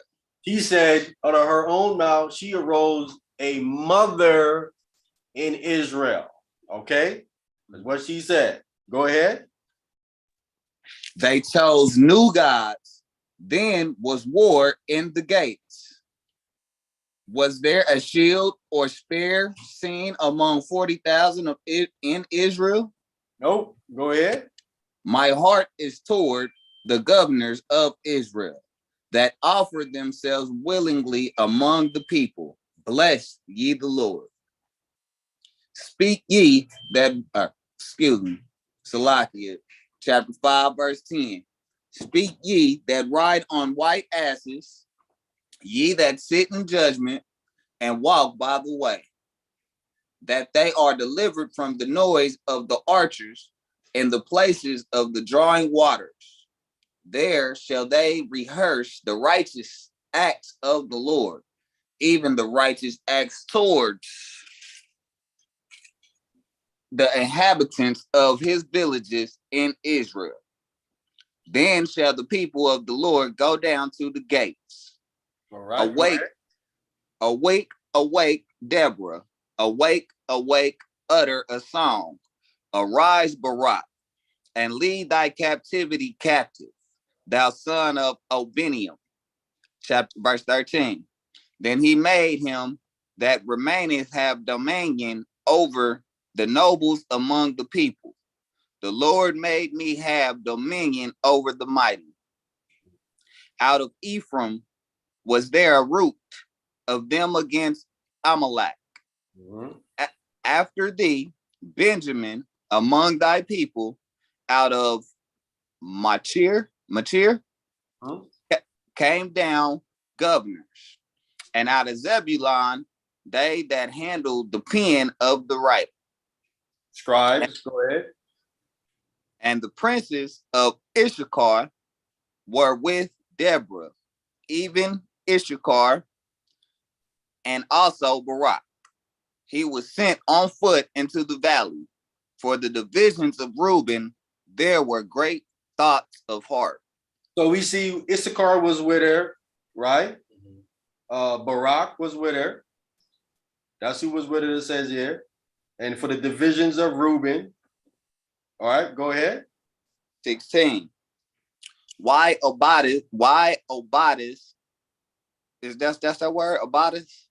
Abodis, okay. Excuse Salaki. Verse 16. Why abodest thou among the sheepfolds to hear the bleatings of the flock? For the divisions of Reuben, there were great searchings of heart. So we see Reuben stayed around the sheep. They didn't divide themselves to say, let some of the army men go. They kept with their sheep that they didn't go. Go ahead. Gilead abound beyond Jordan. And why did Dan remain in ships? Stop. What? Where did Dan remain at? In ships. Dan remained on ships. They didn't go to Deborah. They remained on ships. They didn't go to her for judgment. When you read the book of Judges, Dan is rebellious as ever. Dan didn't roll with what was going on in Israel. Yeah. What are you talking about? I mean, Josh, you know this. You, brother, you know this. From the beginning, Dan was just rebellious as ever. He did not roll with what was going on in Israel at all. He ain't going. The text tell you that Dan made his own priest. That tells you what? He ain't going to no judge. He ain't going to no judge. He's doing his own thing. He's doing his own thing. If he's making his own priest, he's making his own judge.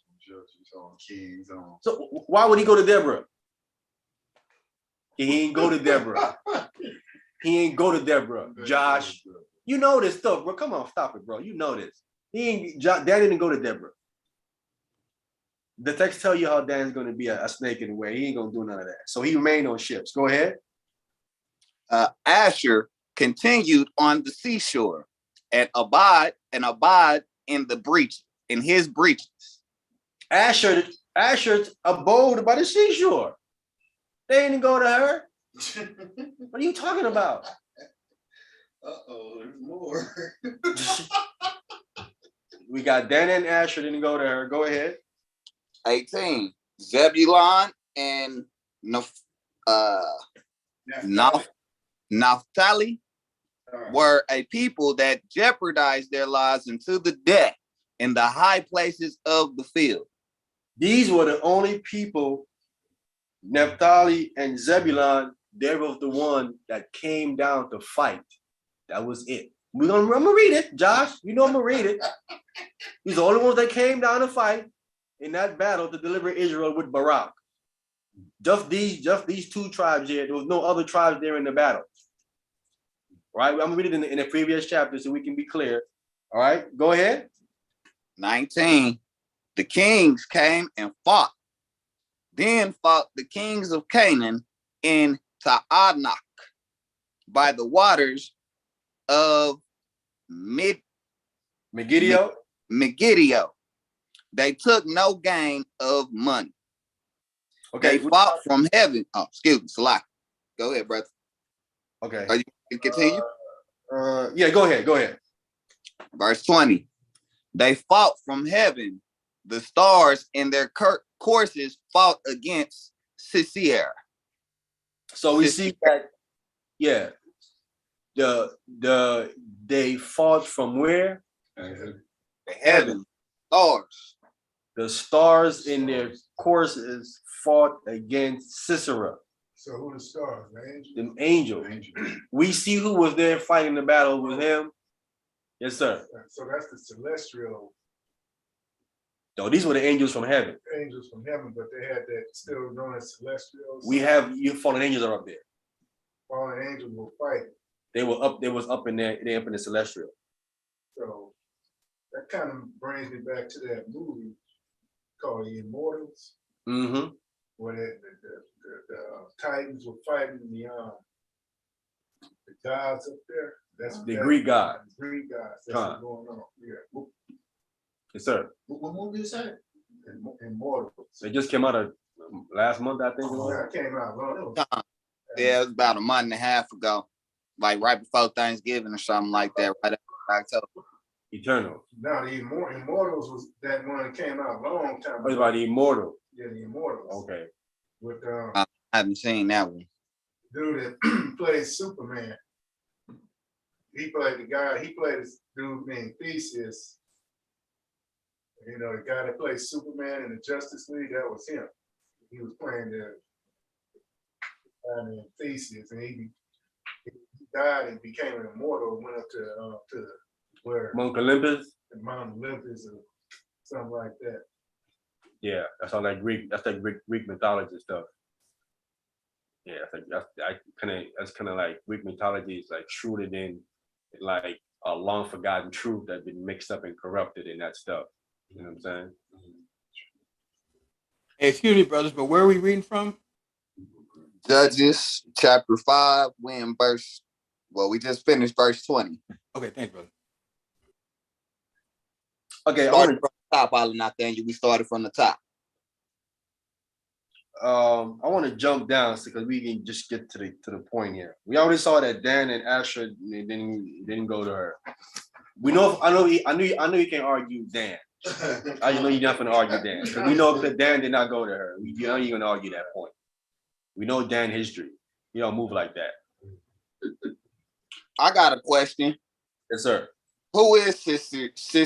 Sisera? Sisera, yeah. Who is that?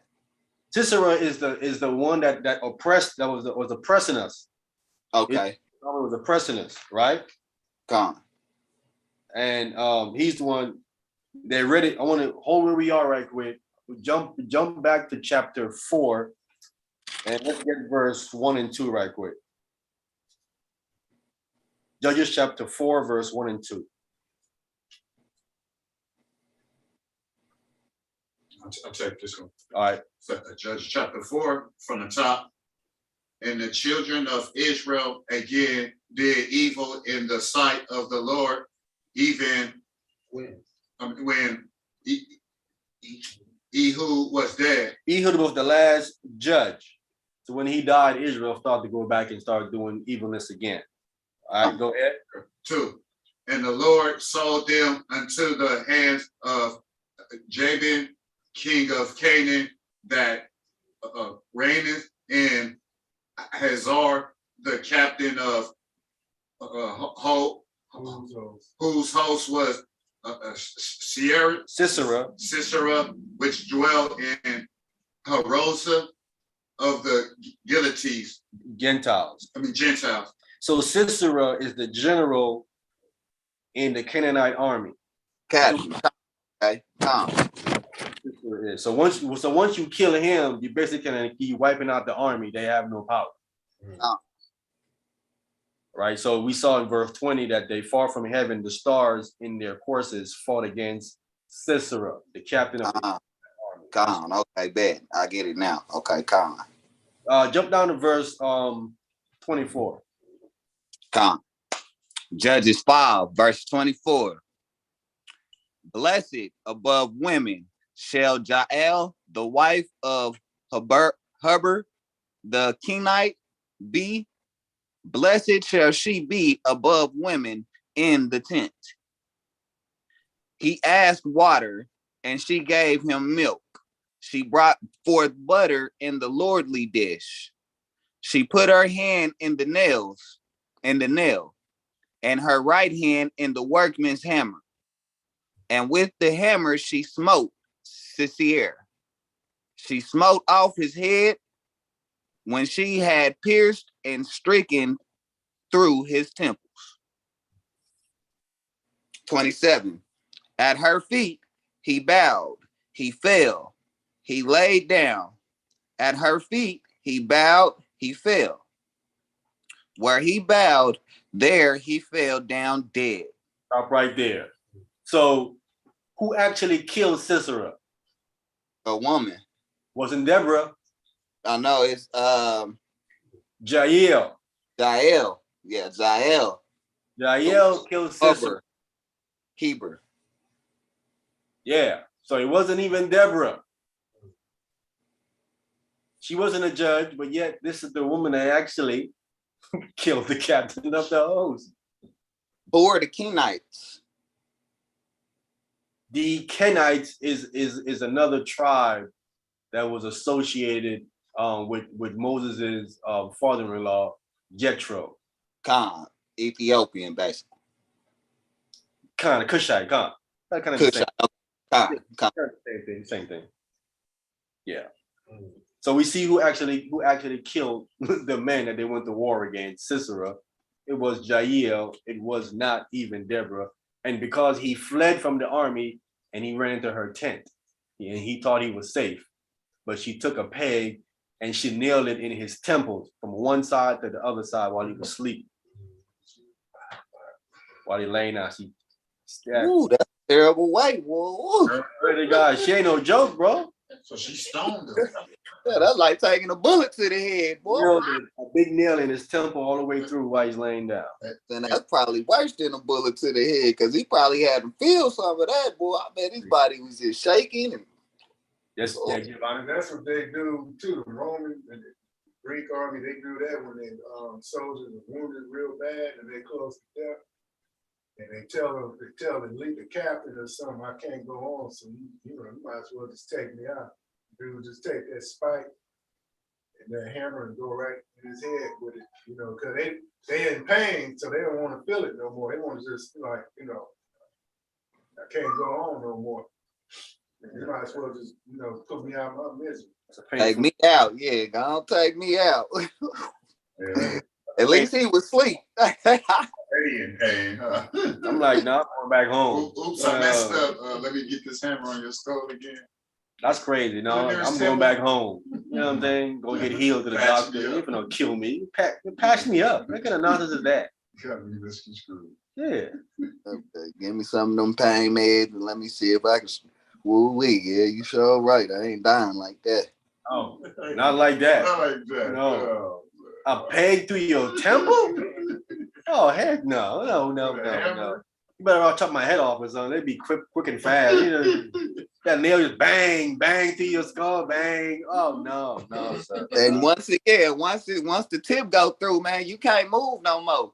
You know, well, I don't know if y'all ever seen them kind of things, but yeah, I was watching a little thing on the Discovery Channel about how they operate on your head. And once they get like in your head, like you basically paralyzed, like you can't do nothing until they get done with the procedure. Because if you make any kind of movements and that net or that whatever they doing inside your skull, like if they do one wrong thing, then boy, that could be determination of your life, your vegetable state, and mental style, man. Whew. All of it. All right, let's jump out to chapter 4. Judges chapter 4.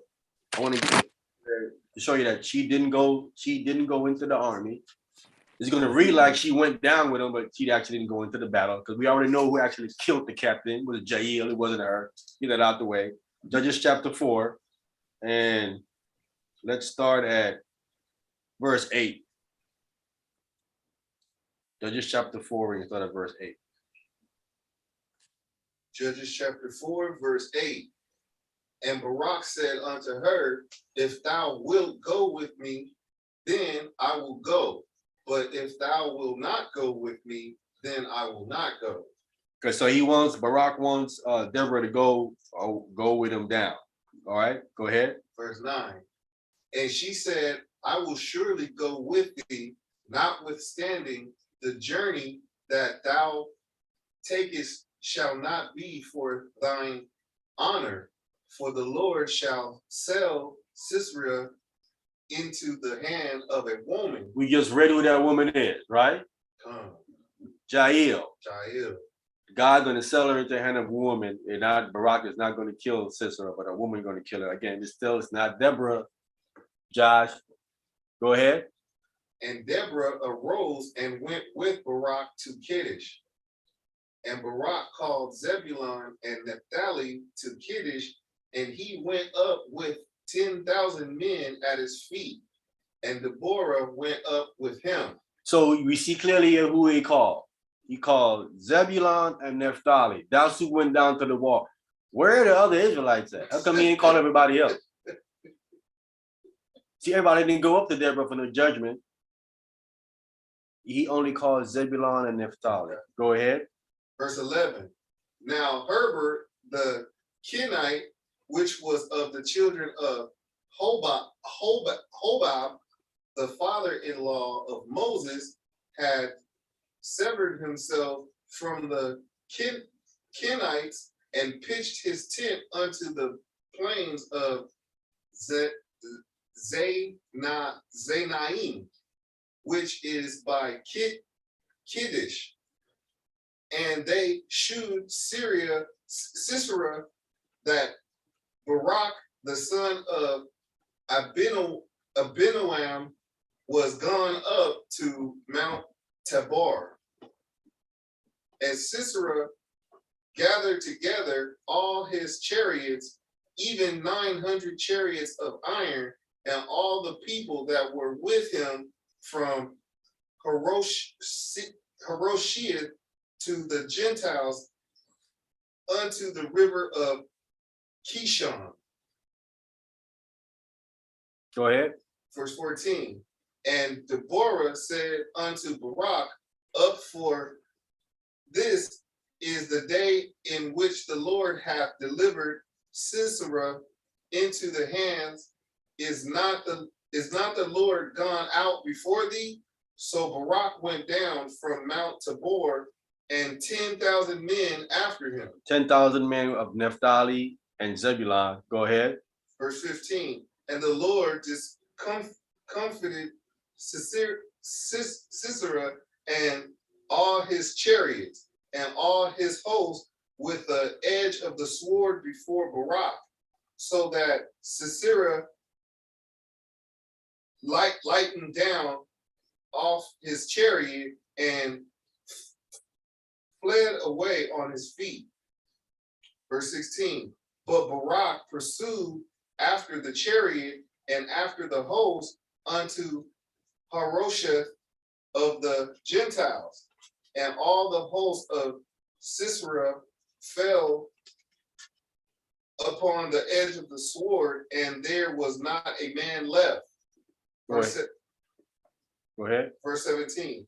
Howbeit Sisera fled away on his feet to the tent of Jael, the wife of Heber the Kenite, for there was peace between Jabin, the king of Hazar, and the house of Heber the Kenite. So he ran into this woman's tent and lost his mind.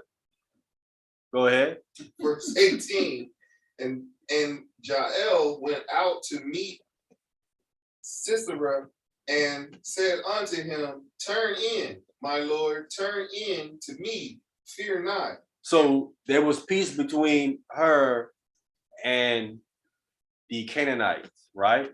But she is the wife of Hodab. We read in verse 11, who is the father-in-law of who? Moses. See, her father has relationship to the Israelites. Her husband is some people is related to the Israelites, you know what I'm saying? And to Moses. So she's like, wait a minute here. We ain't got no beef with y'all, but my husband is related to these people here. These are like my people. You know what I'm saying? So he runs into her tent thinking that it's cool, not knowing it's not cool. Right? Isn't it what the saying? Hey, look, Chuck putting his faith in a woman. Blood thicker than water. She more close to the Israelites than him. Con, and that con. Ooh, that was clean. That was clean. He probably didn't even know that, because if he did, he probably ran into her tent. But he ran into her tent. All right, go ahead. Verse 18. And Jael went out to meet Sisera and said unto him, Turn in, my lord, turn in to me, fear not. And when he had turned in unto her into the tent, she covered him with a mantle. Verse 19. And he said unto her, Give me, I pray thee, a little water to drink, for I am thirsty. And she opened a bottle of milk and gave him drink and covered him. Verse 20. Again, he said unto her, Stand in the door of the tent, and it shall be, when any man doth come and inquire of thee, and say, Is there any man here, that thou shalt say no? Yeah, say, no, ain't no man here. Keep going, ain't no man here. Go ahead. Verse 21. Then Jael, Herbert's wife, took a nail of the tent and took a hammer in her hand and went softly into him and smote the nail into his temples and fastened it to the ground, for he was fast asleep and weary, so he died. Stop right there. All right. So that's how she killed him. Killed him while he was asleep. That was the last nap he took. That was it. That's what they call a third nap. Third nap. That was it right there. I was done. Let me go back to the video now. Let's hear this nonsense here from Josh. So we got the story, who actually went with Deborah, who went down, who actually killed Sisera. Now hear this nonsense from him now. So she was a prophetess. That's why she was able to teach the people. And she was settling disputes. That's what her job was as a judge. And you see the same thing. Jethro asked Moses, why are you doing this? So when you read about it later with Deborah doing it, you know exactly what they came to her for. And you cannot judge people about disputes concerning the law without teaching them what the law says. Ask any judge today about American law. They can't judge disputes about property, ownership, and theft without knowing what the law says. And sometimes, as Black people, unfortunately, that's when we learn the most about the law, when we go to court. You follow what I'm saying? That's the worst time to learn about the law, y'all, when you standing before a judge. But that judge will teach you, right? No. Too late. Judge don't teach you the law in the courtroom, does he? Of course not. What are you talking about? You're gonna do some time. When you go get judged, You learn about it from the people who already went before you. That's it. You need to learn it from your lawyers, huh? But the judge ain't gonna sit up there and give you no lesson, no course lesson in what's right and wrong. You already incarcerated there when you learning it. Like, oh, that's why I slipped up back. So you did this 20 years ago. And Done. What are you talking about? The people, what he read with Moses, he said they came to inquire of God for him. They wasn't coming to inquire of God from her. That's one strike, but they wasn't coming to inquire of God from Deborah. They wasn't doing that. With Moses, they did. Now, the text read where Israel is out of order, right? The judge dies, and then Israel starts doing evil again. Why would they? So they're gonna come to her for what? We out of order. We doing the wrong thing. You know what I'm saying? So I'm doing the wrong thing, and I'm willfully gonna come to you for you to tell me I'm doing the wrong things. Who does that? No one does that. When it's coming to her for judgment, she's a judge. They coming to her for the oppression that they're under, right? They was out of order. Jabin the king with Sisera oppressed them. It says 20 years, right? In verse 3. They was under oppression, right? So they're trying to find a way out. They're coming to the who? The prophetess. Why? Why would they come to the prophetess? Let's find out why we come to the prophetess. Can we get 1 Samuel chapter 9, we just read it just the other day. 1 Samuel chapter 9, verse 9.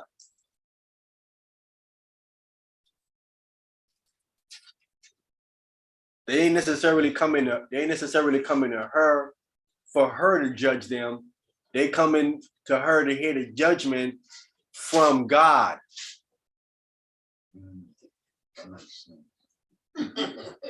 They coming to her for her to go ask the judgment from God.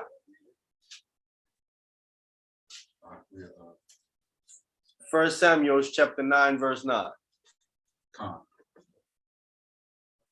And David said, is there yet any that is... 1 Samuel chapter 9, verse 9. Then the king... Before time. Before time in Israel, when a man went to inquire of God, thus he spake, come and let us go to the seer.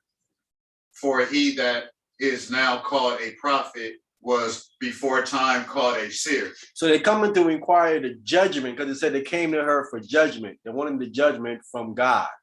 This is what they wanted to do. They required it because they're under oppression. What is God's judgment? How he's going to get us out of here? What is he going to do to get us out of here? And with her, he told her, oh, yeah, go and call Barak, and Barak is going to call the Naphtali and Zebulun. They went down and they delivered Israel from under King Jabin and Sisera. But it wasn't for the honor of Barak. Barak was scared to go down. He tell you the man is out of order. He's afraid to go down and fight. That's why he's asking a woman to go with him. Well, you read it, right? I ain't going to go out and least. Who does that? This is a military man asking a woman to go down with him. Wow. He's soft as ever. He out of order, bro. Military. He's out of order. Yes, sir. See, that might sound good to Josh, that he's asking a woman to go down there with him. It does sound good to him, which is that's how crazy. It It doesn't make no sense. It doesn't. You're using her as a shield in case something pop off. Like, okay, I'll leave. Hey, that let you know what kind of man he is. He the type to be like, baby, go answer the door when the white man knock on the door. And I'm running to the back. Man, who does that? I'm a military man. I'm asking a woman to cut you. I ain't going into the war that you come down. What you trying to, yo, woman to go with you to battle? What's wrong with you? He That's tripping. something Josh could understand. Yeah, he can understand something like that. Real man can understand that. Real man can be like, nah, brother, you off. You off. That's off. Go back and children. We gonna do what you're supposed to do. I got this. I bet you that brother can't even cut straight lines in the grass. Or walking straight. About afraid to cut the grass, man. For a woman to come down here. Oh my God, you crazy. The trees. Hey, the fly gonna get me. This guy's great. Let's hear this nonsense from Josh, man. So beautiful when it clicked it. So this woman, to emphasize again, was the leader of Israel, the top leader. You can say, well, she had a husband and all of that. So, she had to submit to her husband, maybe in the bedroom, maybe around the house. But in the matters of Israel, he was top dog. What he said she gonna submit to her husband in the bedroom or around the house, and that was Yeah, this dude is backwards, man. What is he talking about? this guy's crazy. At least he admit that. Yo, that's crazy. But he's taking the truth and making the opposite out of it. Because it's showing like you know that. And so he's going against the grain. Going against this guy. That's hilarious, bro. So in other words, she only submit to him when they're in the house. So if they was to go out to a party or go out to a movie, you ain't got to submit to him when they leave the house. In other words, what he's saying. Yeah, it's wide open once they leave the house. Did the text say that? Just behind closed doors. Pablo say that, Josh. That's embarrassing. Come here, honey. Whatever, bro. Right. Remember what the king did, and he was like, "No, I got to counsel her. I need something younger." And then he wrote that whole law from what's that, Pakistan, India, all the way from. It was a far land he covered. Like no queen could never do this. She always got to listen and submit to. He wrote that law because she didn't come to him at the dinner table. She was acting like she was doing her own thing, which was so more important than coming to the king. Yeah, she was dispelled from her position. Acting crazy. How far was that land? He's talking about it's in Esther. When Vashti told the king she ain't coming up, because the king wanted to show her sword to his lieutenants and his people, and she was like, I ain't coming up.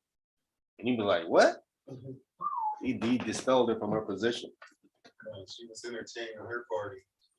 Right. She wants it to the king. So, all right, let's continue here this nonsense from Josh here, man. We almost done. We almost finished there with this stuff. Somebody show me where it says, except her husband told her she couldn't do that. Show me what her husband was judging him by. Can we? It's nonsense. Can we get Numbers the 30th chapter? It's nonsense right here, this dude, bro. Let's find out the power the husband had, because according to him, he only has power when he's in the house. Only in the bedroom. Only in the bedroom and around the house, he said. That's what he said. Only in the bedroom and around the house. That was it. He was the one cooking and doing the dishes. Yeah. Hey, can I do the dishes? Yeah, you go ahead. Go ahead and cook too. What you say, honey? Can I do the dishes? Well, you crazy. Go ahead. Got that. Go ahead.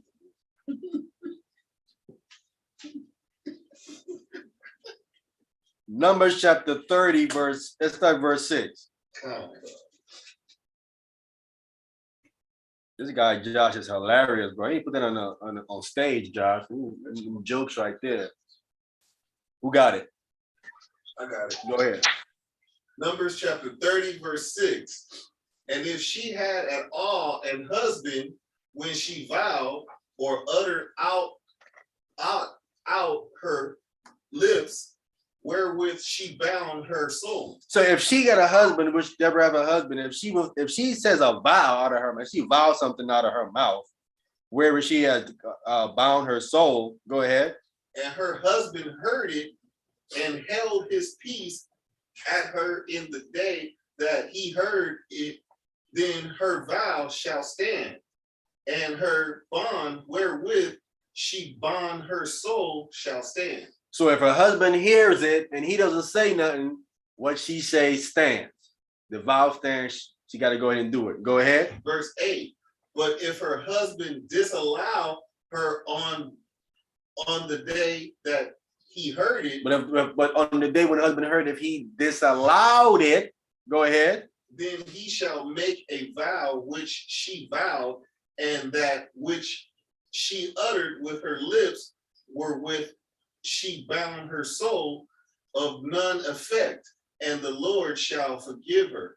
See that? So the husband has a power to disannul her vow out of her mouth, right? So if she said this, right?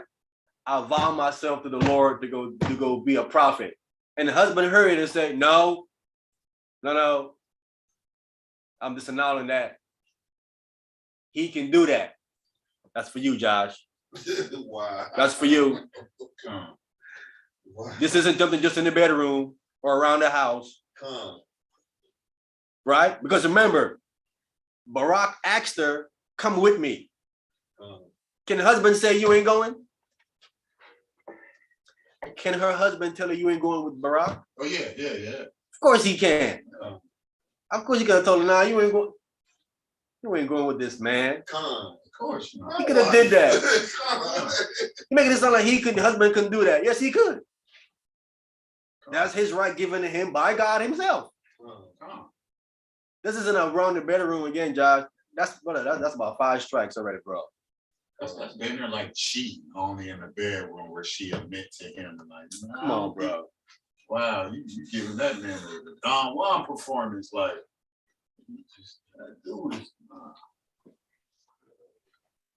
Hey Gilbert. Yeah. To me, this is like somebody trying to create a new religion to follow what they believe and how the Bible is trying to let us know what we should be doing. And then they come around, read it, and then tell somebody else and teach somebody else. No. This is what the Bible is telling you to do. It's to follow the woman. That's what he's saying. Right. That's what he's trying to do. That is form of a new religion. Trying to put women in a position over men. Yeah. Because in his household, that's how the hierarchy works. His woman is in power. His woman is making the money. His woman is handling all the finances. His woman is doing all the manly duties, what he should be doing. So now in his mind, he's saying, this is what the Bible is saying. Wow. Yeah.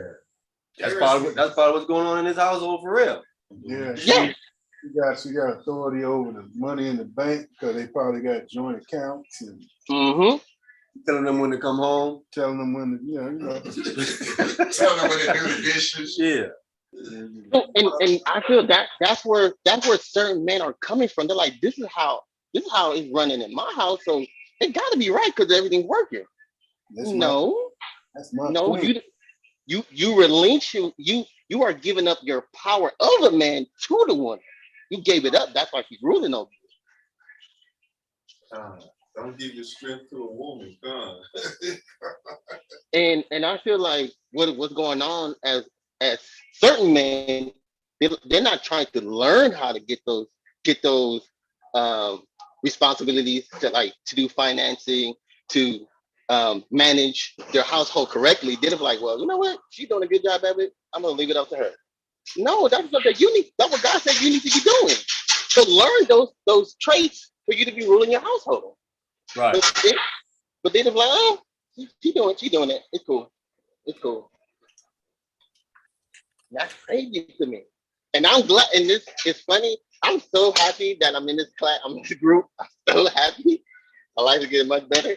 But it's so funny how I'm seeing how every week I'm coming to the class, and then literally the next minute, next hour, people are doing the same thing that you're saying in the book that you shouldn't be doing or you should be doing. And I'm like, wow, this is crazy. You're getting those spirit eyes now. Brother, it's a dangerous thing to put a woman in that kind of position over men.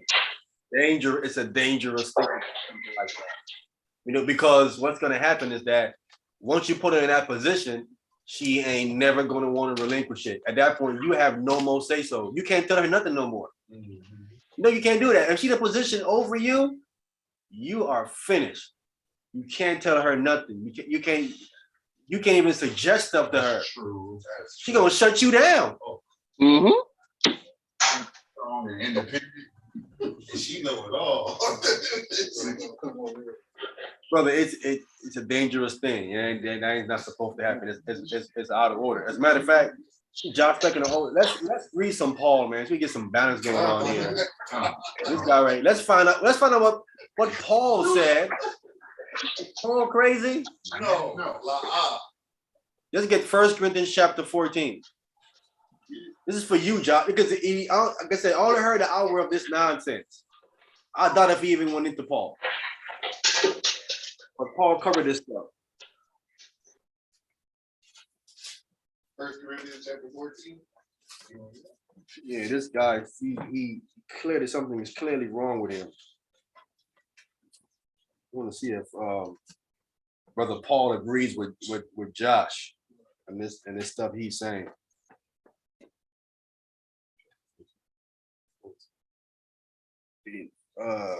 1 second. 1 Corinthians chapter 14 and let's start at verse 33. 1 Corinthians chapter 14, verse 33. For God is not the author or author of confusion, but of peace, as in all churches of the saints. So God is an author of confusion. That's confusion. Man. That's confusion, bro. Arthur. Right? Because we're gonna read it. We're gonna read the order of things. That's out of order. We're gonna read it from Paul, and we can read it from Genesis the exact same way. Precept upon precept. Go ahead. 34. Let your woman keep silence in the churches. Stop. Let your woman keep silence in the churches. This is Paul saying this, Josh. I mean, I know you know this stuff, right? The church is the setting where you come together and teachings happen, right?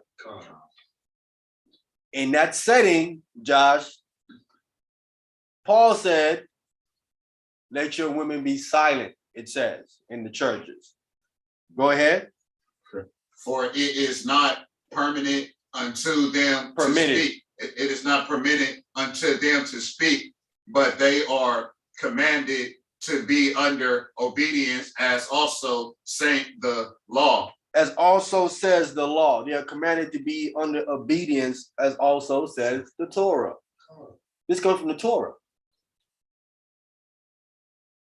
So what is Josh talking about? Paul is saying what the Torah says they're supposed to be under obedience. You don't like precepts. What are you talking about? They're commanded, he said, for them to be under obedience. And also says the Torah, which comes from God. God's law says this. Go ahead. 35. And if they will learn anything, let them ask their husbands at home, for it is a shame for women to speak in the church. See that? Look, if it's a shame for her to speak in the church, wouldn't it be a shame for her to teach in the church? Or even yet judge all over the whole congregation. Right. Listen, she's just speaking. It's a shame for her to even be speaking in the church. How much worse has it been for her to be teaching in the church and preaching in the church? This blaspheming the Torah, the word of the Most High, boy, the laws of the Most High. He blaspheming. They're serving under authority. This guy's crazy, bro. He claiming that he claiming that it was women bishops. How can a woman be a bishop in the church if she is commanded to be in silence? In the church. Now, in the church. And she goes through her Hey, no, brother. He said there was a woman that was head of over all Israel. She could be all over Miriam and Deborah. Israel. Third in command. You saw when Miriam opened her mouth, What happened to her when you opened her mouth? He called leprosy. It was quarantined for 7 days. Stop it.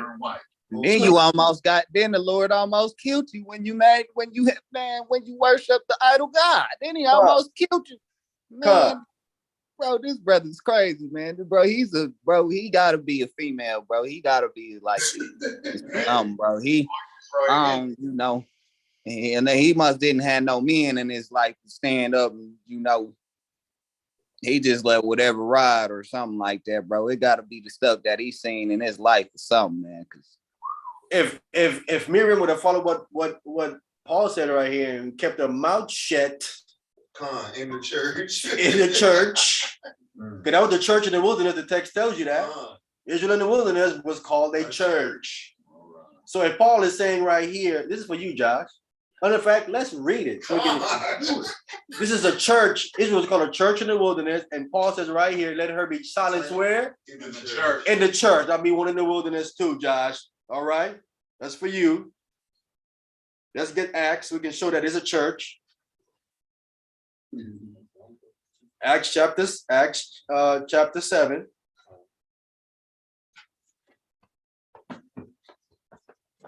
We can kill this nonsense from Josh. Precept it. And this is also would go for Deborah too, because Israel is the church. Right? Acts 7:37, huh? Is it 30? What is it? Acts chapter 38. It's oh yeah. Yep. 38.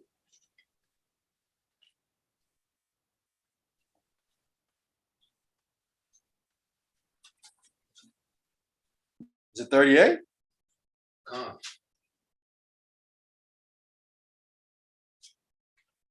Yeah, that's it.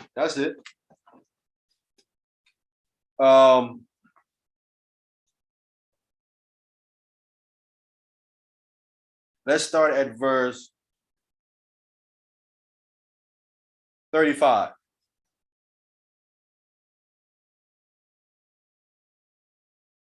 Acts chapter 7, verse 35.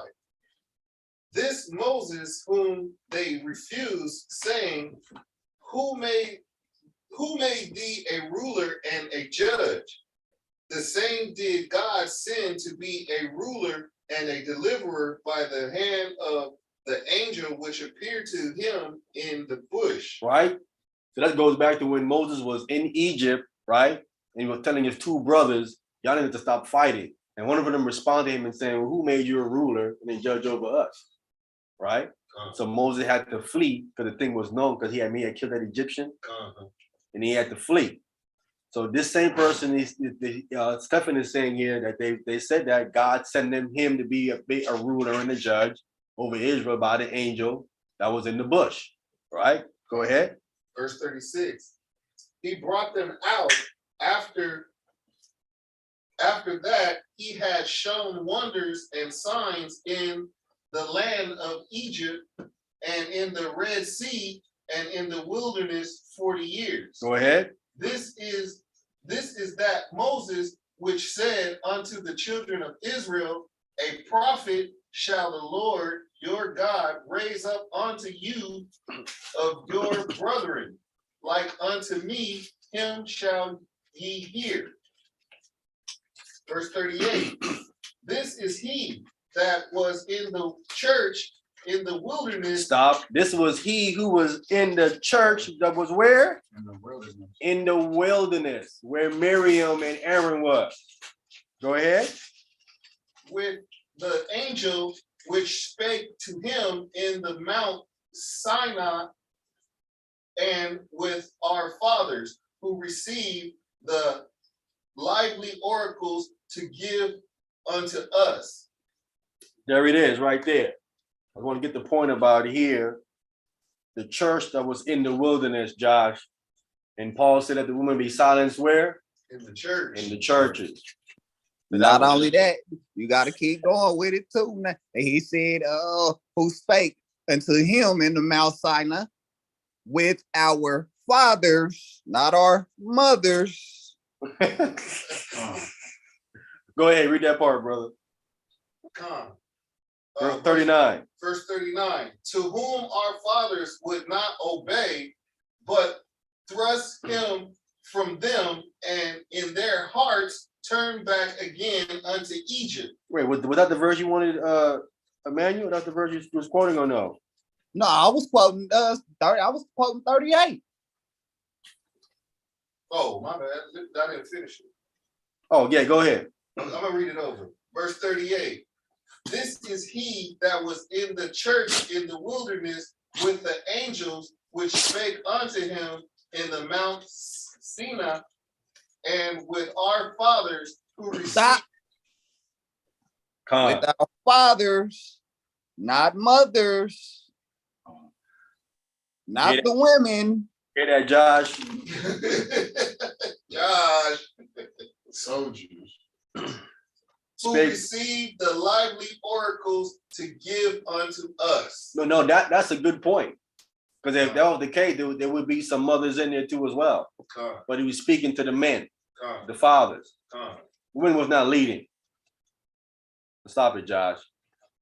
Cut it out, bro. So he also saying the women are head of the household. Let him tell it.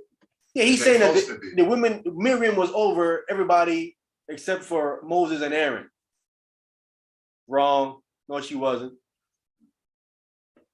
So that would mean if she had a husband, she would be in subjection to her husband also. She would be. Period.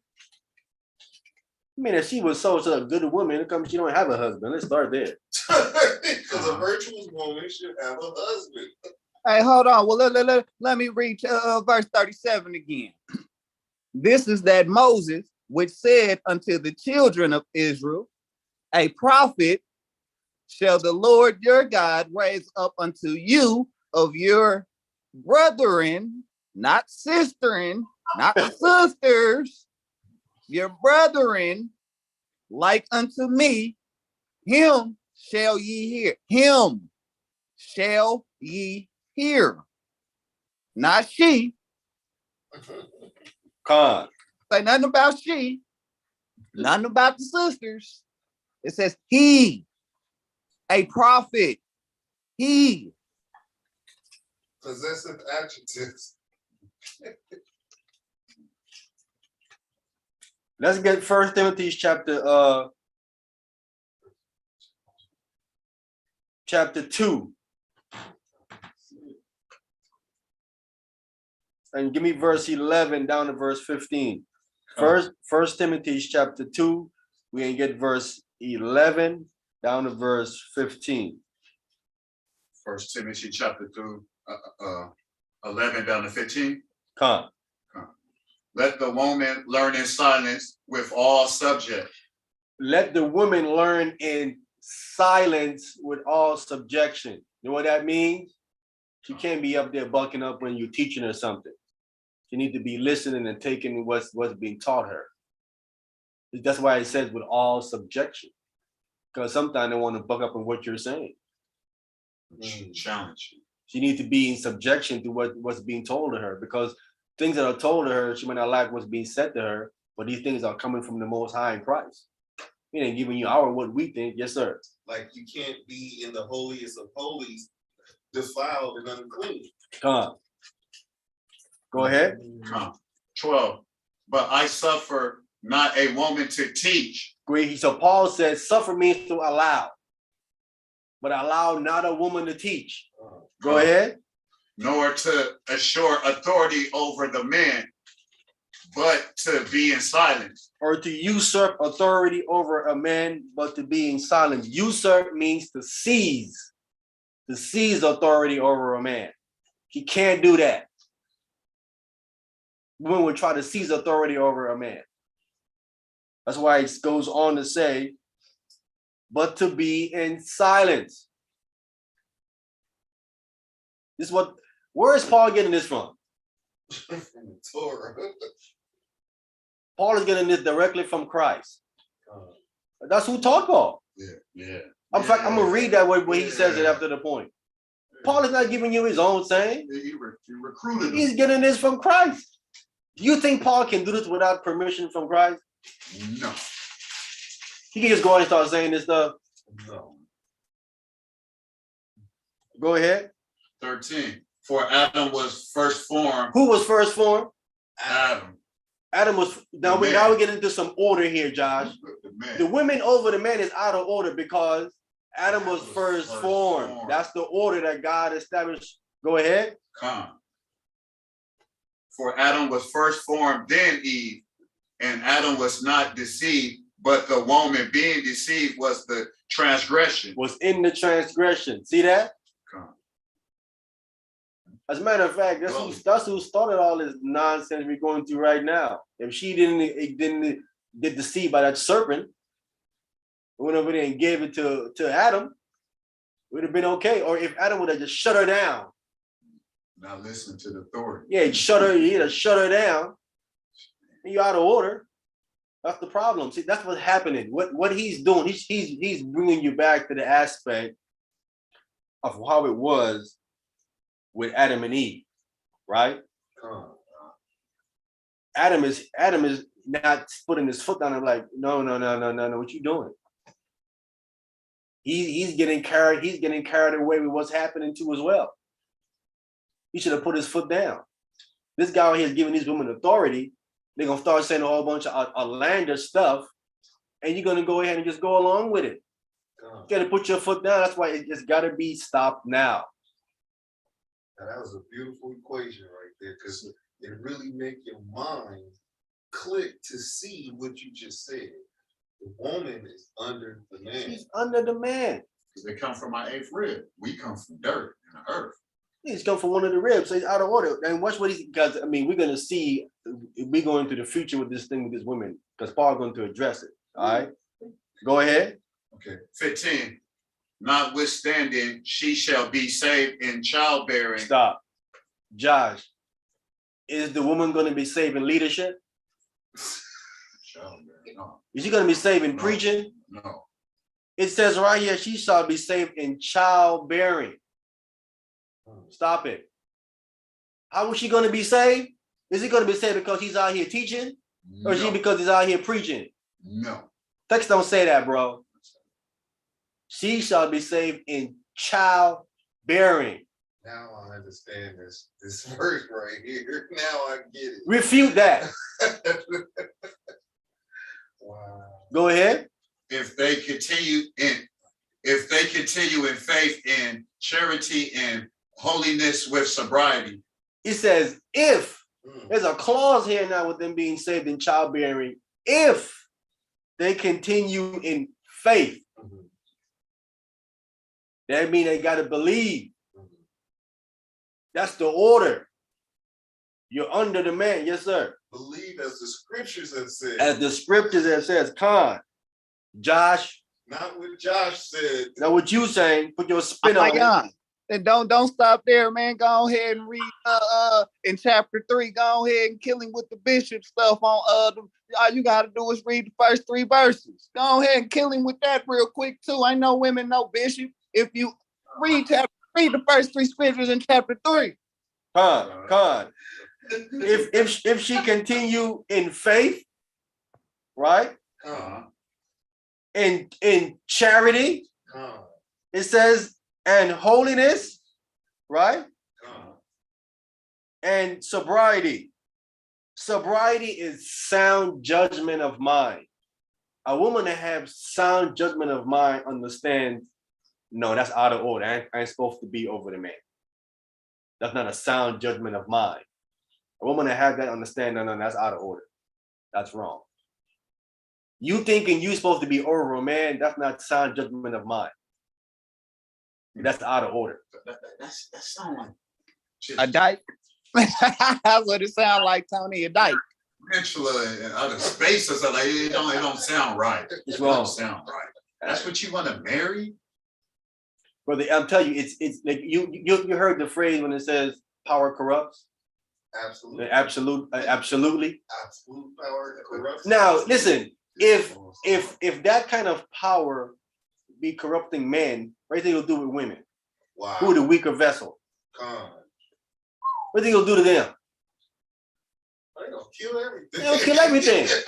They're gonna destroy everything. That's why they didn't let Hillary Clinton get around that A-bomb. Brother, women have too many mood swings, bro. And all men, women know this. They got a whole gang of mood swings, bro. Calm. They would do what they're calling their mood swing. You must end up in a coffin just because she's in a bad mood that day or something.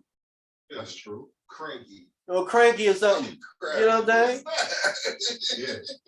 They get cranky and want to eat a whole lot of chocolate or whatever the case is. All kind of stuff, bro. Pound They of get ice this- cream. Anything sweet, they got Yeah. to have it to. That's what I'm saying, right. They because they the menopause and all that, they gotta have something. All sweet. kind of stuff be happening in there, man.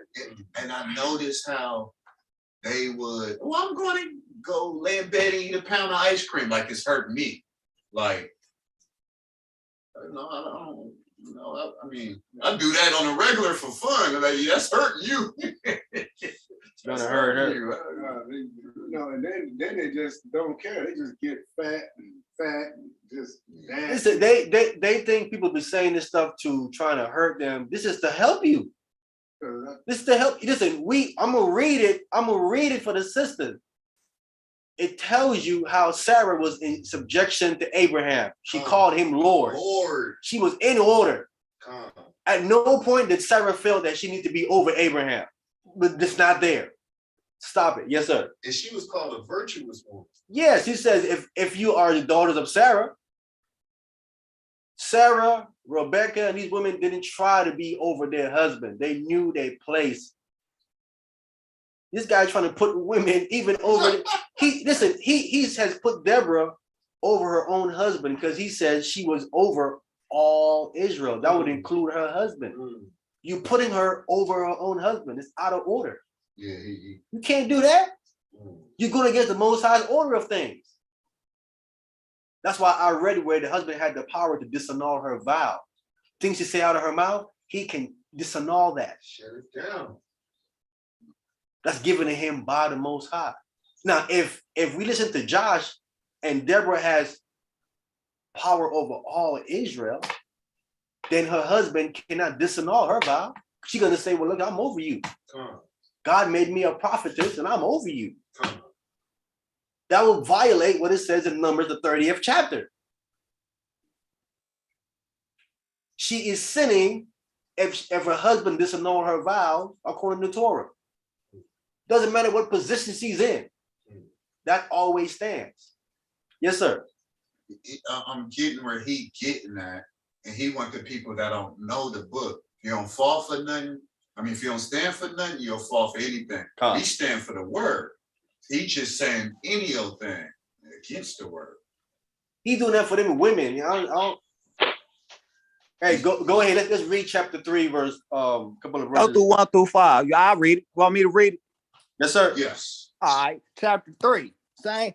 1 Timothy, chapter 3, 1 through 5.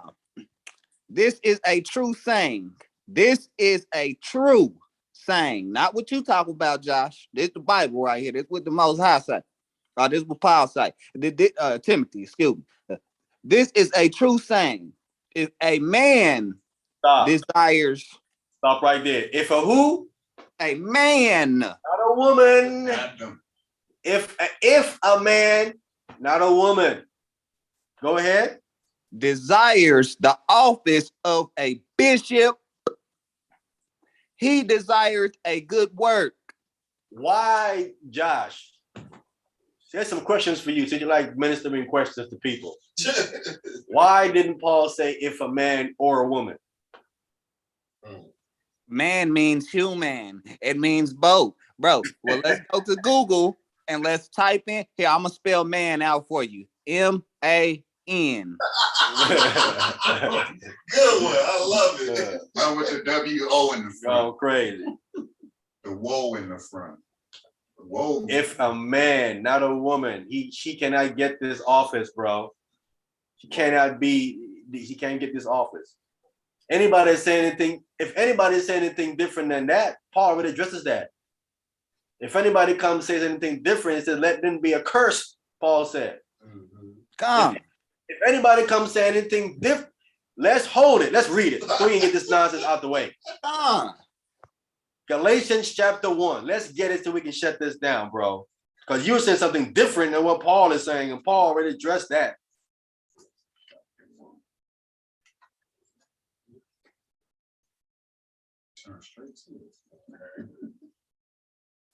Galatians chapter 1, and let's start at verse 6.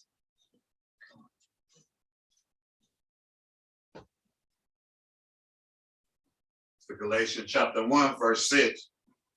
I marvel that ye are so soon removed from him that called you into the grace of Christ unto another gospel. So I marvel that so quickly, you switching out of the grace of Jesus Christ and moving to another gospel. Go ahead. 7, which is not another. It isn't actually another gospel. Go ahead. But there be some that trouble you and would prevent the gospel, pervert the gospel of Christ. Pervert the gospel of Christ. Remember, I know you know this too again, Josh. We can read it. The gospel was preached in the wilderness. It tells you that. It said the gospel was preached in the wilderness, Which is a church. away from the gospel to another, which is in another. But there was something that trouble you. You're perverting the gospel. Was that the first church? It's the first church. Ecclesia, the called out people. The Israelites, according to the Hebrew, are the called out people. That's the church. Goes all the way back. That's where that concept comes from. Holy man. Go ahead. That's mind blowing. Verse 7. Which is verse 7, which is not another, but there be some that trouble you and would prevent the gospel, pervert the gospel of Christ. Go ahead. But through we, but thou we or an angel from heaven preach any other gospel unto you, that which we have preached unto you, let him be a curse. Let them be accursed. If we or an angel from heaven preach any other gospel unto you, then we have preached unto you, let them be accursed. Go ahead. 9. As we said before, so say I know again. Now again, if any man preach any other gospel unto you than that ye have received, let him be accursed. Let him be accursed. Okay, something that is detestable, something that you wouldn't even touch, like a swine. That's what it's saying. If any man come preach anything different, let him be accursed. It's an accursed thing, something that's filthy and abomination.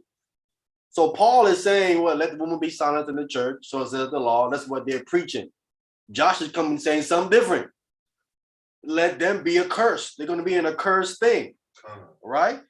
Let's come back here to 1 Timothy chapter 3 and finish this off here. We're going to get like the brother 5 verses here. Oh yeah, I'm gonna make it real quick for you too, brother. A bishop then must be blameless. A bishop, the bishop must be first blameless. He is blameless. Let's find this woman that's blameless. Where's she at? Where is she? Point her out. Please point her out. That's the first criteria. She got to be blameless. All right, go ahead. The husband of one wife. You have to be. How is she going to be the husband of one wife if she's the wife? See that? Backward. That's why this is telling you this only pertains to a man. It would have to be the wife of one husband if it would include a woman. That's why it says the husband of one wife, because it's talking about a man. It is not including a woman. And Paul is saying this, who got it from Christ. If he was including a woman, he would include the woman. Right here. That's where he would include it. Why is he leaving? One husband, but that would be backwards. That would be going against Torah. What I'm saying, Josh, crazy. Go ahead. Vigilant, sober, Go ahead. of good behavior, given to hospitality, amped to teach. Apt to teach, brother. I'm going on 30 years in this thing. I've never came across a woman that's apt to teach. Apt means ready. Apt means ready, meaning that you have been studying. You know your definitions. You know your precept. You line upon line. You're here, a little there, a little yo. Listen, we have dealt with females pastors in the church. You know what I'm saying? Who claiming they've been in there and they have this PhD and all kind of D's. You know what I'm saying? They have all the D's and all the P's and all that stuff. And we cut them with simple scriptures. These are women supposed to be this preachers and all this stuff. And we're like, that's simple stuff we dealing with. You don't know that? Yeah. You know what? It kills me when they get all them, you know, the bachelor's degree, the master's degree, this, that degree, and this. And all you do is at the end of your life, thousands and thousands and thousands of dollars. Yeah, and a lot of money. You got to pay all that back, all that loans back. So and then like, it's worth, but you still got to pay all that crap, all the money back. Just can't even get a job to support that degree. Yeah. And not all the time they find work. Yeah, no, they can't find work. Most of the time they don't find work. They gotta sell. They gotta sell for something. But guys, I asked a woman pastor because I mean she's supposed to be so smart. I'm like, I'm gonna I said, sister, I'm just asking a question. I'm just asking a question. You're a woman pastor. I'm asking a question. That's all I said to the sister. I said, Paul said women are supposed to be teaching. What is your response to what Paul said? She said, you one of them? I'm like, one of who?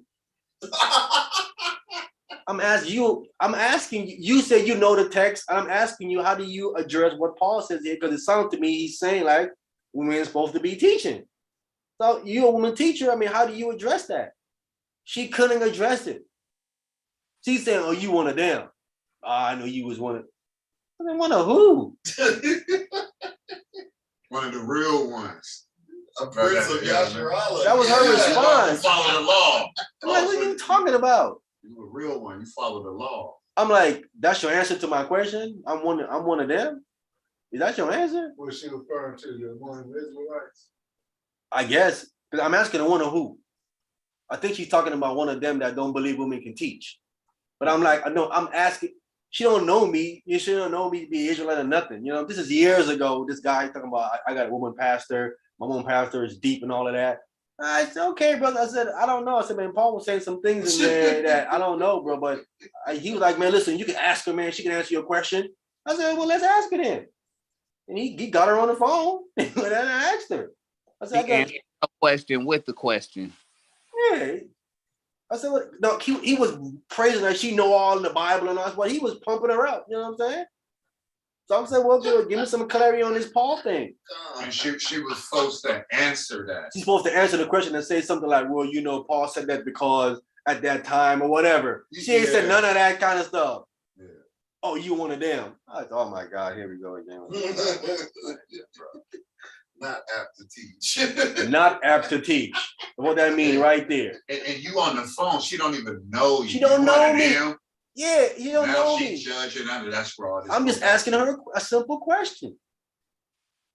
I'm thinking she's gonna give me some kind of deep philosophy language from the school she went to. You know what I'm saying? So I'm thinking, if you're a woman pastor, that's something you gotta be prepared to answer, right or wrong. That's the first thing you gotta be prepared to answer. Is that what Paul said? Then we got that unclean thing going on. We can't even get past the first question I asked you. Why you so high PhD and all the little whatever you're supposed to be, claim to be. All right, Emmanuel, go ahead. Verse 3, not given to wine, not striker, not greedy with filthy liquor, but patient, not a brawler, not covenant, not covetous. See, not given the wine. Can't be up there getting drunk. No striker. striker means you can't go on strike or give up. When things get tough, you can't jump ship. You got to stick in for you in it for the long haul. You want to be a bishop, you got to be in it for the long haul. When things go all the way bad, you can't be saying, "Oh man, I'm out, I'm giving up." That's what I'm about a striker, not someone that punched nobody, but that kind of striker. Striker is someone that goes on strike, giving up.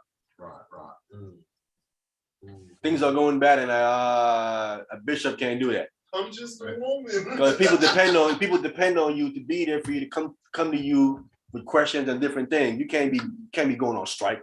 Yeah. Soon as I see normally an argument, disagreement, something go wrong, women would, they word being they bond. There's certain things that there's certain things they're not going to deal with, especially in the times we're living in. We know how women is competing with women and fighting with other women. Oh, she thinks she look good, or she thinks she did. Maybe a bishop can't operate like that. Can't operate like that. You know, women get in their feelings real quick. If another woman, right? Let's see, he's a bishop, right? If another woman come to her, that one looks better than her, got more money than her, what's going to happen? She got class out. It's going to be an issue immediately. She's going to be thinking carnal mind. Oh, she thinks she all that because she got some money and all that. Completely out the spirit immediately. Sister Mary Clarence can't sing better than me. Immediately she out this, because why? For some reason they always competing with each other, and I'm like, why y'all keep competing? What's up with the competing with each other thing? If she got better car than you, a house and all, she all like you. She thinks she all that. We both rolling though. We both doing good. Why we can't enjoy that? But she don't suspect nobody to look at her when she above somebody and somebody under her, as she thinks she ought. Yeah, they get carnal minded. I'm gonna say that a man can't do that. A man can become a man, but a man that's seasoned understand that doesn't matter. That don't matter. It isn't about what you have, physical stuff. That's not what it matters. But for women, it's different. They're like wrapped differently than men. They see that and it's like it's like a stumbling block for them. You know what I'm saying? Like they can't deal with a woman that look better than them. Like, bro, you even know, like I go out with my girl. We at the movies, bro. She looking who I'm looking at. I can't look at another woman. It's a problem immediately. She controlling where I'm looking at. Why are you looking at her? You know what I'm saying? You like how she look? She look better than me? Come over here. I mean, so you say I can't look at another person now? Because we out in the movie? Now you look at another person, it better be a man. See? That promotes homosexuality. Next thing you know, look at a man, next thing you know, he think I like him. Because he has another problem. Well, I ain't got nowhere else to look, man. I can't look over there. You can't look nowhere. You gotta look down on the ground now. It's a trip, bro. It's a trip. That's why that Edomite went off on me. Thought I was looking at him. Why are you looking at me? You a racist? You probably thought I liked him. Yeah, she got a demon on her, man. Like I said, it's a whole lot of issue. That's why it's better to just listen. Let the man play the man position, sister. Stop trying to take the man position. God put the man first. Stop with the trying to take the man position. Play your position. If you with a man that's abusing you, you need to go ahead and leave. Ain't gonna get no better. Use wisdom. But he loves me. He loves me. He don't mean to hurt me. Now that's going back to Brother Josh, teaching them that. You know what I mean? She probably had somewhat authority. Like, I might listen to him. I just feel that inside. Thanks to Brother Josh. Yeah, but he giving them the wrong information. Man, y'all look crazy. It can't be. He's a heart spoiler. No, sister, you can rule over him. He can't tell you what to do. Okay. Hey, brother, thanks to Brother Josh. Thanks to Brother Josh, you know what I'm saying? He gonna cause problems in the marriage, bro. And he gonna ruin a whole lot of marriages. Well, Brother Josh said that I can just do anything I want. You can't tell me nothing. Now. Hey, Yabana, you remember we was here and the girl that Gabar was seeing told him to read? You ought listen. You ought to see all the men just pause, bro, in the room. She told him to read. Jasmine. Yeah. We all stopped like Crickets. Listen, it was like a stop in time, bro. All the men in the room just like it was like a time stop for a minute. She told him to read. We was like, I turned away like I ain't want to look over there. I ain't even looking over there. And yeah, when she like read. Yes, bro. She was like read. She told him to read, bro. Everybody calm down was looking like, bro. What? What is this? We couldn't believe we heard it. Bro, I got back room for you, bro. You need to go back there and handle that, bro. And not only that, man, she thought she could teach. She thought she could really teach. Brother, we all listen, we all gave Gabar the look. We didn't say nothing. The look was you need to handle that, bro. That was the look. That was the look. Hey. That was you know what you gotta do, bro. We just gave him the look like, all right, bro.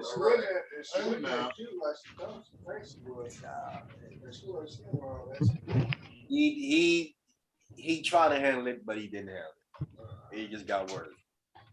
He got worse. Yeah, we had to put her foot down and let her know, like, sister, you can't teach, sister. Yeah. Got to. Gilbert. Yes, sir. I have a thought about that. Okay, the problem us men are having is that the world put them in a position of power. Because, okay, for example, if she calls the cops and said, he hit me, even though he didn't hit her, he's still going to jail. Right. If she says, oh, he did this and he did, the world is on her side. Because the world don't want men to be men. Especially the black man. Well, they that's don't want our people, brother. Because any other nationality, bro, even in the Middle East, right now to this day, if a woman go upside her husband, she getting her head chopped off like the old days. They don't play that. The white man don't play that. If a woman don't submit to him, you getting no issue. The Asian woman the same way. You what? See how dedicated these other nationality or women are dedicated to their husbands or their spouse. And you look at our people, they only doing that for our people. It's so social conditioning, like we say. You ever heard of the term angry white woman? Or independent Chinese woman or independent white woman? You ever heard anybody say something like that? Never in my life. So when you understand that mindset, when they put this stuff out, independent black woman, this automatically makes our women think differently than all other women in the earth, because that vibration that, hey, I'm independent, I'm strong, I'm powerful. You never heard them say independent Chinese woman, independent white woman, independent Asian woman. That's only with black women. Mm-hmm. Yes. Yeah. So it's a mind thing, and we feed into, not we, I mean, Blues don't feed into it, but most people feed into that. You know what I'm saying? That, yo, she can be independent, she can handle hers, she can do what she got to do. You know what I'm saying? She just supporting the family and or whatever they got going on. But that whole independent thing is off because we supposed to be one. You know what I mean? Right. And I mean, this is the form of making her single. You know what I'm saying? I don't know too many men. I'm talking about who are men, real men, in a relationship. You're gonna have a woman order them around. Our own, not even our own. I mean, how did that look in public if she's ordering you around, bro? How does that look, bro? I don't even look right. You look like, what? She telling you to do this and order you, you know what I'm saying? That don't even look right. Hey, let me ask this question about the subject we talking about. Like, because like a woman cannot store, what is it? You Usurp. put authority over a man. How do you pronounce that word? Over a man, right? But I do believe a woman, right, can give you wisdom. Let me say this. I believe a woman can teach a man, right? Now watch what I'm saying now. In the realm, let's use like Proverbs 31 or whatever. This is the woman telling him how to pick your wife. Or like my wife would tell my son things, like teach them things.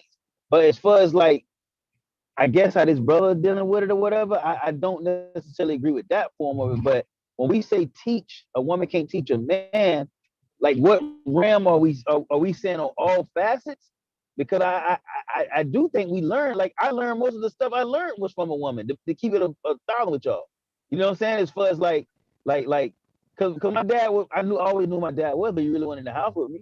My grandma was the one that really was both my grandmas. You see what I'm saying? So they taught me a lot. I can't say they didn't teach me anything, if I'm being real. So I can when you say, like, you know what I mean? Like, I can answer. Go ahead. A woman is supposed to nurture her children. Nurture. A man is supposed to take, when he becomes a teenager, you're becoming into a certain grasp of manhood. So it's only right for a man to teach his son things that men do. Now, if your mother is telling you it's okay to wear a dress, go ahead and be like, what's his name? Mad of a Black with Tyler Perry. If your mama is telling you, oh, it's okay to wear a I'm not saying like dress. that. No, I'm not saying like that. I mean, I don't know what I can't. No, I'm just saying it's a mother's obligation to nurture the children. But it No, I is get the nurture, but can a obligation. woman like can a woman teach you like math? Do you think like we can have women teachers in school, or that's all too? And I'm just being for real, like, cause that's like I understand the whole like you. That's why putting authority over a man, teaching him like read and all this type of like I'm gonna teach you these commandments type thing. I get that, but I'm saying as far as like, let's say say like we got a Hebrew school and we got women teachers in there. Is that off? No, that's nurture. That's No, that's nurture. not nurture. That's teaching, bro. That's If a woman is teaching your kids how to do mathematics, that's not nurturing. how is She's that not teaching you nurture? math. Doesn't your father never taught you how to build a car? Your dad never taught you how to build an airplane, a paper plane, or nothing like that, and show you the precise measurements? Well, let me say this. I don't know the definition of nurturing per se. I'm thinking nurturing is like she's Just caring. take it like parenting you as far as like giving you like feeding you, clothing you, and stuff like that, and teaching you compassion. That's what I think about nurturing. I mean, it may mean something different. So you know what I'm saying? I'm just looking at it like I know plenty of women teachers. You know what I'm saying? That's Hebrew teachers that teach the kids. So I was just saying like, is that all? You know what I mean? All right, But if you call that nurturing, then hey, I get it. Go ahead, Tony. I think the women forced to teach the kids in silence. That's what they forced to do. But I think that's the only people they forced to teach. They forced to teach the kids. They gotta be at work. He gotta build a car. He gotta build a house. He gotta feed y'all. It's so many things a man have to do. That's why when you do reach the age of manhood, that's when dad pull you along and start coaching you. But women supposed to teach the kids. They the first teacher. Okay, that makes sense. I Verse know, like a 4, man, you already supposed to be a man. when we finish reading chapter, verse 4 and verse 5, brother, you'll understand. Come. Go ahead, Emmanuel. One that ruleth his house, having his children in subjection with all gravity. For if a man know not how to rule his own house, how shall he take care of the church of God? Right. So we see that the man have to rule the house. Right. Now, as far as he bringing up women teaching, he brought up a situation with the woman that's in Proverbs 31, where the king's mother was telling him how to pick a woman. Right. Now, the reason why the mother is telling the son how to pick a woman is because the father is not there. Because it is the father's job to marry off his children, right? He marries off his daughter and his sons. The father does that, right? Yeah. So the father's supposed to be the one that's making the contract with the other family for the wife, for his son, and for a husband for his daughters. But it seems in Proverbs 31, Lumiel, his father is not there, or something happened to his father where his mother is there telling him how to pick a woman. And he's a king, so he has a lot of options, right? So obviously it seemed that he was not taught how to pick or bred correctly how to pick a wife. His mother's there telling him. So we look at that as she's teaching him how to choose a wife. Yes, I have no problem with that. The teaching that Josh is saying, she's over the entire nation. I'm not even with what he got going on. I get that. I'm just saying, like, just on a, because when I deal with the scriptures, to me it's like no gray area. It's gonna cover everything, but I don't want to like paint a whole brush. So like, okay, if like we start a school and we just got some teachers that's women, you know what I mean? They're gonna teach the kids different things. You see what I'm saying? That's fine. And that's what I was just saying. Like, you know what I mean? Yeah. Bro, I ain't trying to do nothing that's in sin. You know what I mean? But because this ain't no excuse. I'm not making no excuse. Man, you know how many single households we got where, and like Emmanuel was saying, or you just said, it's no man in the house, and it's you don't got no a lot of Negroes that ain't capable of teaching. I'm talking about the right way. So sometimes a sister may be put in a situation where she has to teach her kid, but I understand once that man get a certain age, now you get him with one of the elders or get him with somebody that can teach him about manhood, different things. You know what I mean? I agree with that 100%. But if we just saying like, yo, they can't teach at all, you know what I mean? I was gonna ask like, well, how do we fix that situation, like with the school systems, as far as with Israel building schools and stuff like that? Well, Paul specifically places the not teaching in the churches. Right. Okay. In the church is the one that are called out, the called out assembly in the congregation. That's what he's referencing. And she's gonna learn something. So if she have a husband, she gotta learn from him at home, right? Now, if she don't have a husband, then she can go in and ask questions because she has nobody at home to teach her. She have to come to the congregation and learn from the bishop and the deacons and so on and so forth, right? But again, that's why Paul says she cannot use her authority over the man.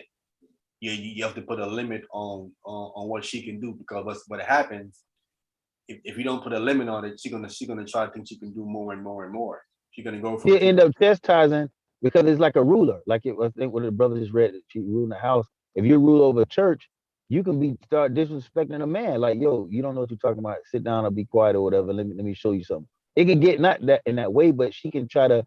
It'll get to the point where she's trying to son a grown man. You know what I mean? Like, yo, you don't know what you're talking about in front. Now his whole family gonna look at him different. So that's why I understand that side of it in the church. You see what I'm saying? Because it can destroy the son. If I'm looking at a grown woman tell my daddy about these scriptures, like, and he really don't know, man, I'm gonna be like, Pop, how you feel to pray for me tonight? You know what I mean?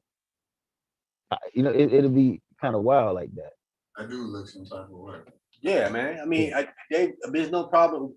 Women in the nation of Israel have always nurtured and taught the children. You know what I'm saying? They always done that. That's part of their job of teaching me. They always done that. You know what I'm saying? I mean, today I get we live in a different time. We're in the so-called white man and his system, and in his system, he has women in these different positions. Some of them over men, some of them in the different positions and stuff. You know. So I mean, that's what we're dealing with. But if we coming from the Bible and how what the Most High wants to do, these positions that these women have, they wouldn't have the position because according to God, the teachers in the Bible were the priests. So these women that's teaching math in these classes and stuff like that, if she's teaching the children, let's start with the children, because the women teach grown people and some of them teach children, because you have professors who are women who teach grown men different things, and you have women who are teachers in kindergarten and different schools and stuff like that. I see no problem with the kindergarten and the young children, them teaching them certain things. When they start, like, when they start coming into manhood, according to the Bible, manhood is when you come into age 12. Telling you to become a man at 12 and 13, you have what is called a bar mitzvah, which you are now held accountable for the Torah laws. Once you come into that particular aspect, right there, the man takes over. He takes over the teaching and the bringing up of the child, of teaching him. The mother has done her part when he's younger. He takes over, you know what I'm saying? At that point. And she continues with the daughter and nurtures her.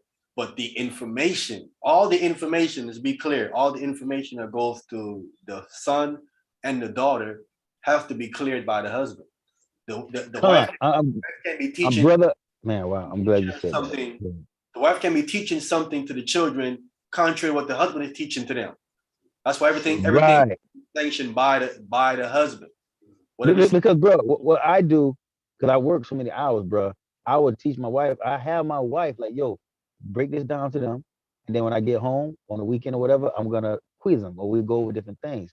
But most of the time, brother, she breaking down these scriptures with them, and then I come home and say, but I already taught her through the spirit, like, you know what I'm saying, like what you're saying. But she's like, hey, go over this, memorize this, you know, A to B or whatever.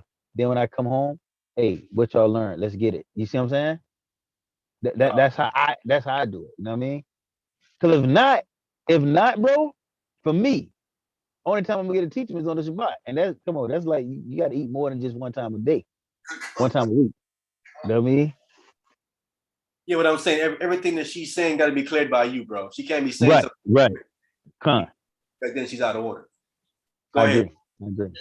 It would be like a mother teaching her daughter to wear a short skirt, and she disregard what daddy's saying, but she go out in them streets and something, you know, tamper with, and now mama, your great good ideals of judgment got her. I mean, womanhood took getting her the wrong attention. Yeah, that would have drawn the wrong attention to her. You don't want that. So yeah, that's how it. That would be the understanding of far as women teaching.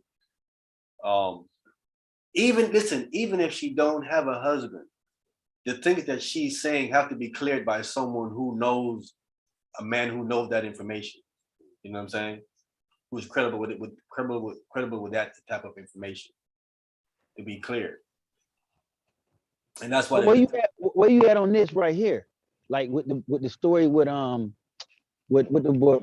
King David and the ball and Abigail, when Abigail was like, "Yo, we need to feed him," and the boy Abigail was like, "Nah, I ain't feeding them. I don't know them." You know what I mean? And then the Most High was like, "You know what I'm saying? Go handle that business." You know what I'm saying? The ball didn't do it. David felt like him and his men were protecting his assets. Yes, the sheep. He felt it because usually people would have came and then took his stuff, but because David and his men was there, the people didn't come take their stuff. He felt like, well, I protected you. The least you can do is give us something to eat. You know what I'm saying? And he wouldn't even do that. But Abigail, who is smarter, understand she has morals and principles, which obviously Naboth didn't have. She understood, nah, you don't provoke these guys right here. And what they're gonna come and do is now come take everything because they feel disrespected, that they put themselves on the line to protect your property, and they're asking for something to eat and you can't even give that to them. They're gonna get upset and say, well, you know what? We're gonna come take everything then. And He's gonna kill everything. He was gonna come take everything. You know what I'm saying? Abigail came out and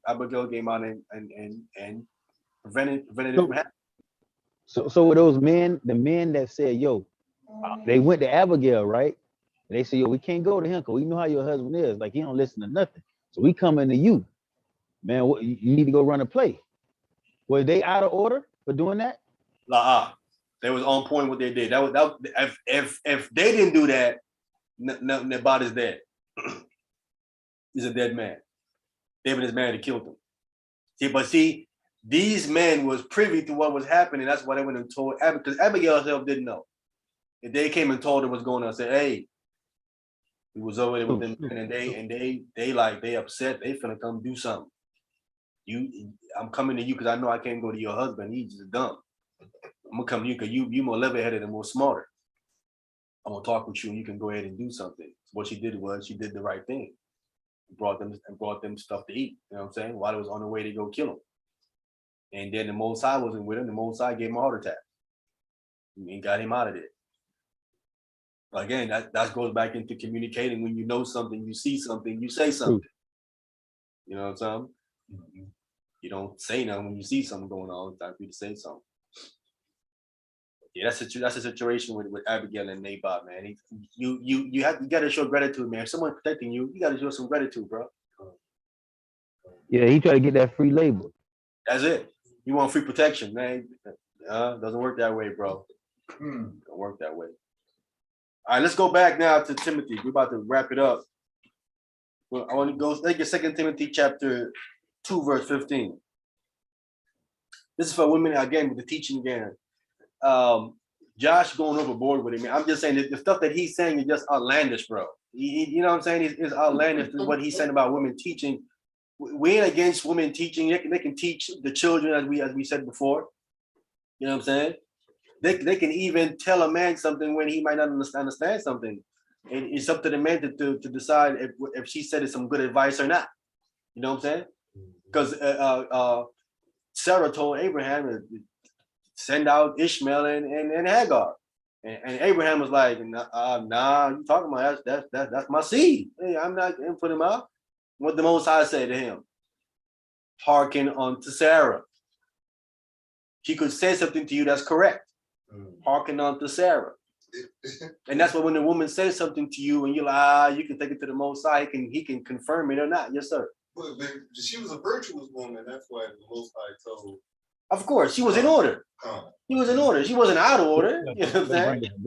Good bring up. Yes, sir. And another thing that she's not trying to teach over a nation. That was a virtuous woman talking to her husband. I was like, same way she would teach her kids in silence. She talking to her men in silence, being a virtuous woman with wisdom. Yeah, she recognized friction within the household, right? Yeah. Because her son is mocking her son, and then she was mocking her because at one point she couldn't have children, and she saw friction continue. She's like, this ain't gonna get no better.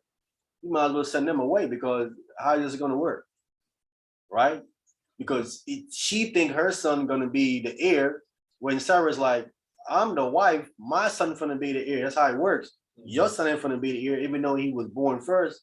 He ain't gonna be the heir. But you might be under the wrong impression, thinking that Ishmael's going to be the heir. No, he's not, because your mother isn't a wife. He's a concubine, and he saw there's going to be an issue. It's better to send her away. Just cleared something. Yeah, just cleared it up. And so the Most High confirmed, no, she's correct. Send her away. Wow. Yes, sir. Would helpmate and serpent mean in the same help meet, or you like a helpmate and a serpent, like is it servant or serpent? Serpent. Servant, you mean? Like a worker, servant. Servant. Yeah, servant. A servant and a helpmate is that two different things? Because one getting paid and one. Yeah.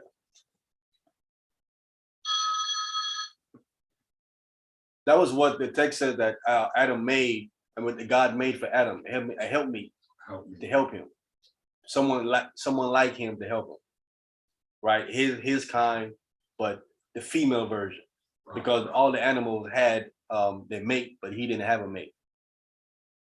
That's what the text is pointing to. So again, I mean, like I said, this is not a dictatorship over your woman. Your woman can you talk. I mean, you can converse with your woman and talk to her and let her know certain things. It ain't like you telling her where you just got to be on mute. You just got to tell her, no, like you got to be. I mean, I'm not saying you can't say nothing or you can't, you know what I'm saying? But what you're saying, we got to be in agreement with what you're doing, what you're saying. Yes, sir. And when you ruling in righteousness, that's the same as almost not ruling over her because you doing it righteously. You're not just trying to put pressure on her and be a beast over her, and you know what I'm saying? It's like I think a lot of people and women take that the wrong way. Like, oh, you guys just want to do all the talking and all the. No, we understand her worth and her value. Like we rule righteously over the women. We don't we don't do that, right? No, it's not like that. Listen, men know better than to do stuff like that when they're in the presence of the king. You don't go to the king running your mouth, do you? What do you do when you're in front of the king? You just be quiet. You on quiet, you on mute mode, and listen to what he's saying because he's in control, right? The same thing with her. When you the man's in control, like you can talk, but keep it to a minimum, bro. You know what I'm saying? You gotta be smart. That was a good point. That was a good point right there. I like that. Every man is like that. That was good. Even men are in subjection to other men. Depending on this man's position over you. If he's the king, you gotta be smart. That's beautiful. That's beautiful. So that's like your boss, y'all having a meeting, and the manager coming there, he telling everybody that you just gonna start running your mouth. Hey, right. Yo, chill out, bro. You out of order, man. You out of order. Play your position. Know your position. Like you promoted. Brother, a lot of people say they say too much, end up losing their job. Man. Say too much. It's better than not say nothing. Only when they ask you a question, you say something, and you speak on it. After that, you quiet again. You just listen. That's humility, man. A lot of people, brother, I don't get it, man. I don't get it. Why some people feel like they have to just say a lot. You know what I'm saying? Especially if it's about nothing. What is it in that what is that book, 48 Laws of Power? You can't outthink the master. You can't outmaster the master or something like that. One of them laws.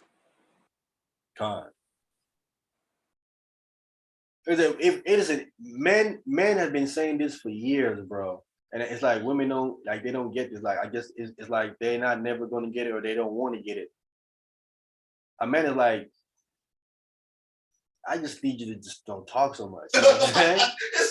They all say that. I mean, every man I talk to, they say the same thing to me. They say, man, no, I want her to talk, but it's just a little bit too much sometimes. You know what I'm saying? It's just and it's a lot to come at him at one time. You know what I'm saying? And you're like, oh man, I don't know. You know what I'm saying?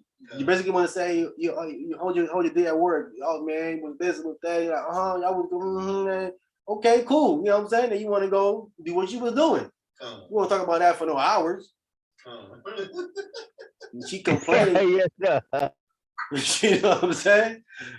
Kevin Samuel said that last night. I swear it was so funny. He said, men just want peace sometimes. You gotta be his peace. You do, bro. I mean, some women like the older women, they understand these things, man. The older women, like the women who've been married to a man for 40 years. Hey, they out of words, bro. They out of words by now. They don't went through all their words.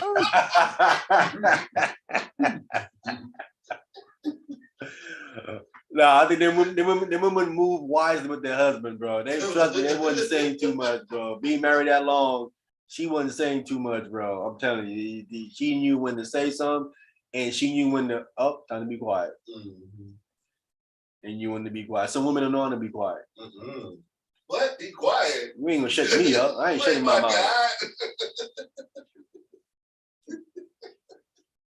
I never said I would. Hey, the Bible even says that a fool is kind of wise when he shut his mouth. The Bible even says. Man, that's the spirit, bro. I was trying to think of that scripture, but I didn't put it because I didn't know where it said. Man, bring it out. Man, that's crazy, bro. I was like, man, how that scripture go about a fool? Man, hallelujah. Man, go ahead, boy. Excellent. Excellent.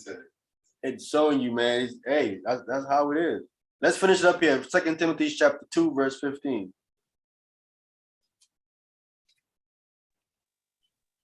2 Timothy chapter 2, verse 15. I take that one. All right. Study to show thyself approved unto God, a workman needed not to be ashamed, rightfully divided in the word of the truth. So the first thing Paul says here for us to do is study. Study means to apply the mind, right? Study. To show yourself approved unto who? God. Most High. Not unto men, unto the Most High, right? It says a work man, not a work woman. A work man that needeth not to be ashamed. See, if you are a work man, you won't be ashamed. Why? Because you put the work in and you know what you're talking about.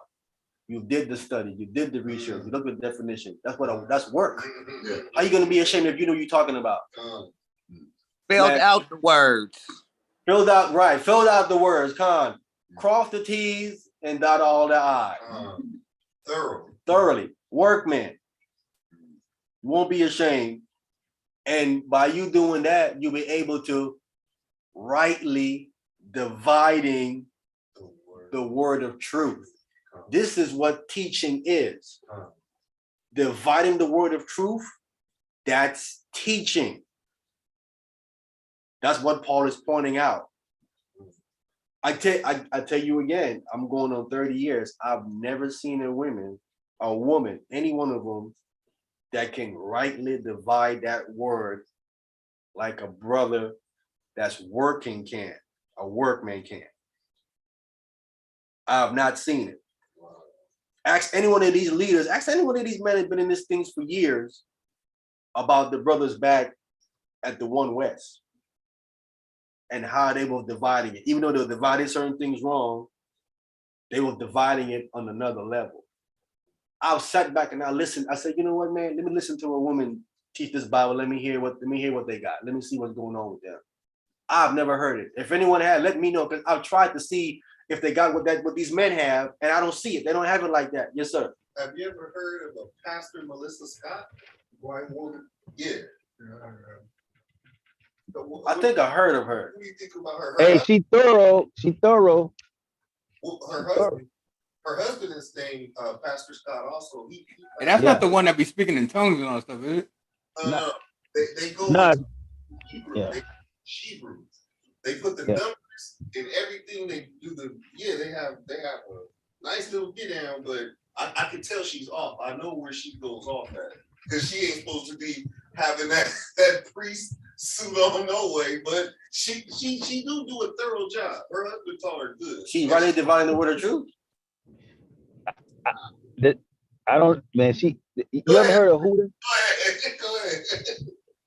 You ever heard of Huda Daweed? Who? Who's that? Huda Daweed. Huda. She got her thing. It's called Her Royal Roots. She's married. Her husband, well, they just got divorced. Guy named Moreh Yoshayahu. Okay. The ministry called the Ark. And I was dealing with them like some years ago. But that sister, her name is her thing is Her Royal Roots, right? My wife used to listen to her a lot, but her name was Huda, and that sister, she going to Hebrew. She do the Hebrew. She actually just was killing your boy Gorilla Hebrew on this. They had a talk show. I ain't gonna say she was killing him, but they had a talk show where she was on the talk show trying to tell him about multiple wives. She against that type of thing, and he with it. So she was breaking down everything on the show with him. But her name was Huda Daweed, and she going to Hebrew. She speak Hebrew very fluently, man. I think that sister certified. As far as like rightly dividing the word. Now, again, a lot of things I may disagree with just on, that rulership thing that she, trying to sort the authority. But hey, she pretty nice. She pretty nice. At least I would say she's pretty nice. I mean, I don't know. You probably listen to it because she on. I like to hear her. I mean, I'm Her like thing is her thing is her royal roots. But man, I just hate that they just got divorced, man. They was married for a minute, bro. Her husband just got divorced, and that's probably why, bro. You know what I mean? Because both of them teaching, and the sister a little stronger than him. in the Hebrew. You know what I mean? At least it seemed that way. Oh, are you talking about the older couple with the guy has a shaved head, his head is all the way bald? This guy, the guy's older, but his daughter, the guy is like 60, like 58, and she like, bro, she like 36, bro. I think I know who you're talking about. Yo, this sister, I'm telling you, bro. I mean, check it out. I mean, yeah, let me know if I'm missing something. But, bro, Say the name one more time. The name of her thing is her, like her royal roots, right? But her name is Huda, Hulid, like Huda, that prophetess in the Bible, Huda, a Huda, I think it is. Huda, Hulidh. Hulda. Huda, yeah, Huda. I think she was a prophet in the Bible or something, but Huda Dawid. And now you got other women now. It's sad what's going on now. But I haven't listened to them in a while, but because a lot of stuff started going on. But anyways, now you got other women coming against her, like saying exposing her, saying that she wicked and all this type of stuff because of that divorce and all this type of stuff, saying she did want to have rulership with her husband, all this type of stuff. So it all goes back to that. But I'm just saying, as far as her teachings, bro, you look at some of that sister teachers, man, brother, check it out and let me know. All right, how long have you been listening to her? Oh man, like I say like 5 years ago, we was actually dealing with them. We were studying with them on her husband for a long time. You know what I mean? Cause I knew him, but it's like I never really, how can I put it, became one with them on a level because of just some of the things I disagree with. You know what I'm saying? But as far as her teaching, like when she deal with like how a woman needs submitting and stuff like that, she got teaching on submitting. And like she'll like go into the Hebrew and tell you like different things like submitting. She'll say how the woman needs to submit to her husband and different things like that, or just basically giving you like I got my Hebrew parts from her or him. They was together at the point, so she do like these study classes with Hebrew. But let me tell you what it is. Reason why I really stopped dealing with them when I found out that they have these classes where like say you pay like $30, you'll get this, but if you pay 60, you get this. You pay 100, you get this. So at this point, I was like, I don't want to deal with people like that, because if it's all love, why would you know what I'm saying, give this person more information than you're gonna get this person if they got more money? So at that point, I'm like, it got to be something off with them. So that's why I'm like, I don't want to be tangled up with nothing like that. But their teaching was good though, to be straight with you. But that's why I kind of separated. Can you name something that she brought out that was real profound? Oh man, it's so much, bro. Like I said, it's been a while. One thing that she brought out, oh man, dang, boy. Yeah, that she brought out that no one else has brought out. I mean, I don't know if it's something that nobody else brought out. I'll say like just like her teaching on like how a woman, like the submitting thing of a woman to her husband, and how just how she was teaching. Like I never heard a woman teach on that level of submitting to your husband. You see what I'm saying? Like when I first heard it from her. As far I don't heard people talk, we know you got a woman got to submit, but as far as like the how she was saying how you would get in, God would still, he would protect you more if you submit to your husband. He's not gonna let nothing happen to you if your husband off, because most people be like, well, if your husband off, then you ain't got to submit to him. And she say, if you stay submitted to Christ, you'll protect the whole household. You know what I mean? God ain't gonna let nothing happen to you. She was going into stuff like that, but she was breaking it down in the Hebrew. I don't remember it like 100% off the top of my head, but I mean, I probably can send you. I can send you something. Yeah, go ahead. Just do that. Yeah, send it to me. Send it to me. Question about the brothers was talking about the sisters that be preaching, and that's powerful. My question will be, what is the word of truth?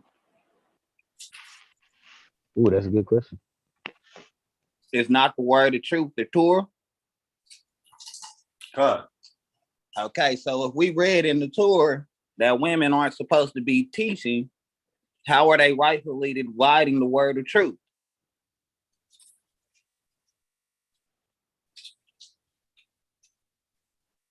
They can't. They're not supposed to be teaching. They never did pass that. You shut all that down right there, then. That's what I'm Shut saying. all that down. It's good to feel a certain way about somebody, but the feelings don't matter. If rightly dividing the word of truth, and the truth says that women ain't supposed to be teaching, which would be a commandment of God, then they're out of order. That's when they start going against the word. It is not true, and all the others is there all of a sudden now. Yeah, they try to flip stuff out and say that doesn't mean that, or this doesn't mean that. Or, Paul wasn't saying that. Then what was he saying? Then they start making stuff up. It's clear. But they won't say that before. If you hit them with that scripture, no, I know it all. Yeah, I'm gonna read it. It's all right. It's the truth. As soon as you hit them with that, well, now ET and Mars and Jupiter don't like. Oh, okay. I asked a lady that before, and she didn't answer up. It was playing like she be ministering. I'm like, clearly show right here in Timothy, you ain't supposed to be teaching. Oh well, sorry. I'm not saying what you're not saying what it is, why you have the authority to be able to teach now. Right? Hey, look, my husband, he let me part-time take over the show. I'm only repeating what he say, you know what I mean? Like being help to him. That still would go, but that's not that, you know what I mean? It ain't even that. I'm just duplicating what he's saying. Be a little tired. Let me substitute for him. It ain't that. Man, the way we are right now is a lot of stuff out of order. Like it always has been since going all the way back. You know what I'm saying? All I know is that once things get back in order, women ain't teaching. You can say what you want to. You can say whatever you want to say before Christ went that sky. When he come out that sky and puts things back in order how it was before, that's not going to be something that's happening. He tells you that. That's not something that happens. I mean, so they can pump them up and lie to them right now. I mean, they just really deceiving you, because if you think that's how it's going to be in Christ's kingdom, it's not. Because we know what it says in Christ's kingdom.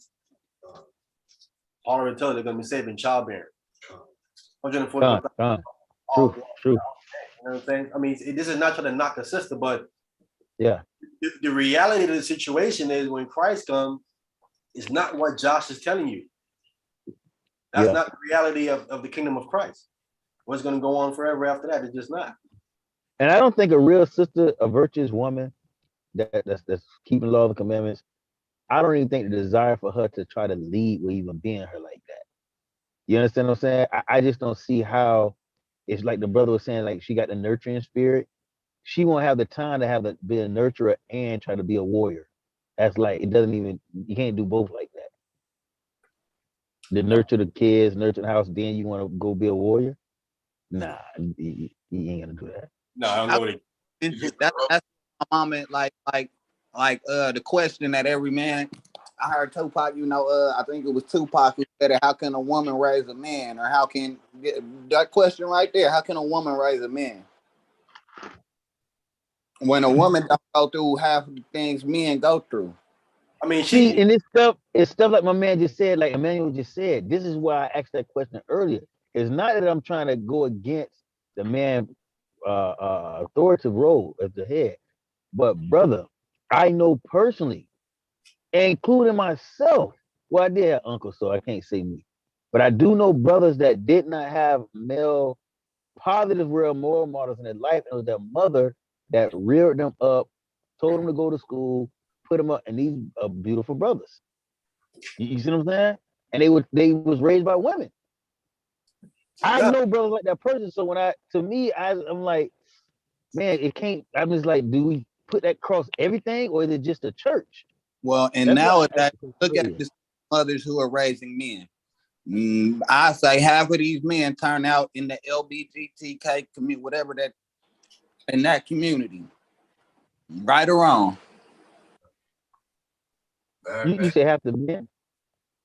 In this society, most women that are raising young men by themselves without a male role model involved, or a man or a man of authority, how does that young man come out? They have Like we was talking about last night on Gabar's channel. We got these young men thinking that they girls. We got girls thinking that they're men. That's because there's a one parent. A woman can't teach a man how to be a man. A woman can only teach a young lady how to be a woman. That's true. That's true what you're saying. Yeah. But y'all had me at 2 o'clock in the morning, man. But bruh. Oh my God, brother. Brother up, boy. Yo, hey, not to get off on that, man. Gabar wasn't going to Emmanuel no was script. going there. Hey, Emmanuel, that was beautiful. That was good stuff. That was good stuff, boy. Did that guy call you? Yep, we stayed on the phone, man. We didn't get off the phone till like 4 in the morning. It had to be because we didn't get off the 2. I'm like, yo, but brother, I'm gonna say this, bruh. I knew that guy. I'm glad I tried to control myself, but I'm gonna be honest with you. I was getting a little vexed because I'm like, but then I realized, man, this dude, he has a mental issue, but it's trauma. You see what I'm saying? Like but it came out, man. It was so beautiful that it came out. But I'm thinking this guy, like, at first, I guess I was in my fist. I'm like, man, this dude is crazy. He want to keep talking to the sisters. Like, he don't want a brother to say nothing to him. But it ended up coming out. So. That didn't make sense. You gotta ask the sister a question about anorexia, and then the same you ask her about schizophrenia. Like, but that's 2 different mental issues. One of them can be perennial. That other one, that's just something that the Most High gonna have to deal with. But this goes right to what we talking about tonight. The brother, but what the Most High showed me last night about it. Look, this brother wanted the woman to teach him. We trying to teach him, right? But he was like, nah, shut up. I don't want to hear that one of y'all. I want her to speak, right? So, bro, I'm like, what is this, right? But what I realized, brother, he said how he lost his mother.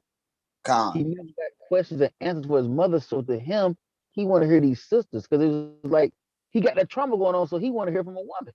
And it's kind of, he didn't want to hear nothing the man had to say, bro. It's going on right now what we was talking about tonight about he wanted the woman to take over him, so to speak. Like, you teach me. I don't want to hear what these brothers got to say. Shut up, y'all. But that's because missing that nourishment that I was telling you about, man. He didn't have that nourishment from his mother anymore. So whatever he had to deal with throughout the rest of his life, you know what I'm saying? It was more so strictly, I'm not, I don't know how the rest of his life played out. We didn't get all into that, but I'm just, from my point of view, it was like you said, he got a mother issue. He misses his mom, so he misses that nourishment. So but he gotta grow out of that. Let me ask you this, and maybe Emmanuel can answer this. Do you think now, because a lot of women don't nourish their kids and be compassionate, that's why they want these women to rule over them now? That's why these men want to, like, yo, be my mama, and, like, you know what I mean? They don't want to. They'll let a woman rule over them because they never had that type of, like what Emmanuel was saying, they never had that type of woman in their life to nurture them. Con, I do believe that strongly because my mother nourished me, but she also let me know, hey man, you a boy. I can't teach you, sir. You gotta go and you gotta figure some things out. You gotta go outside and you gotta bump your head. You gotta go outside. You gotta scuff your knees. You know what I'm saying? How you gonna learn how to feel? You ain't gonna never learn pain until you go out there and you feel that pain. God, man,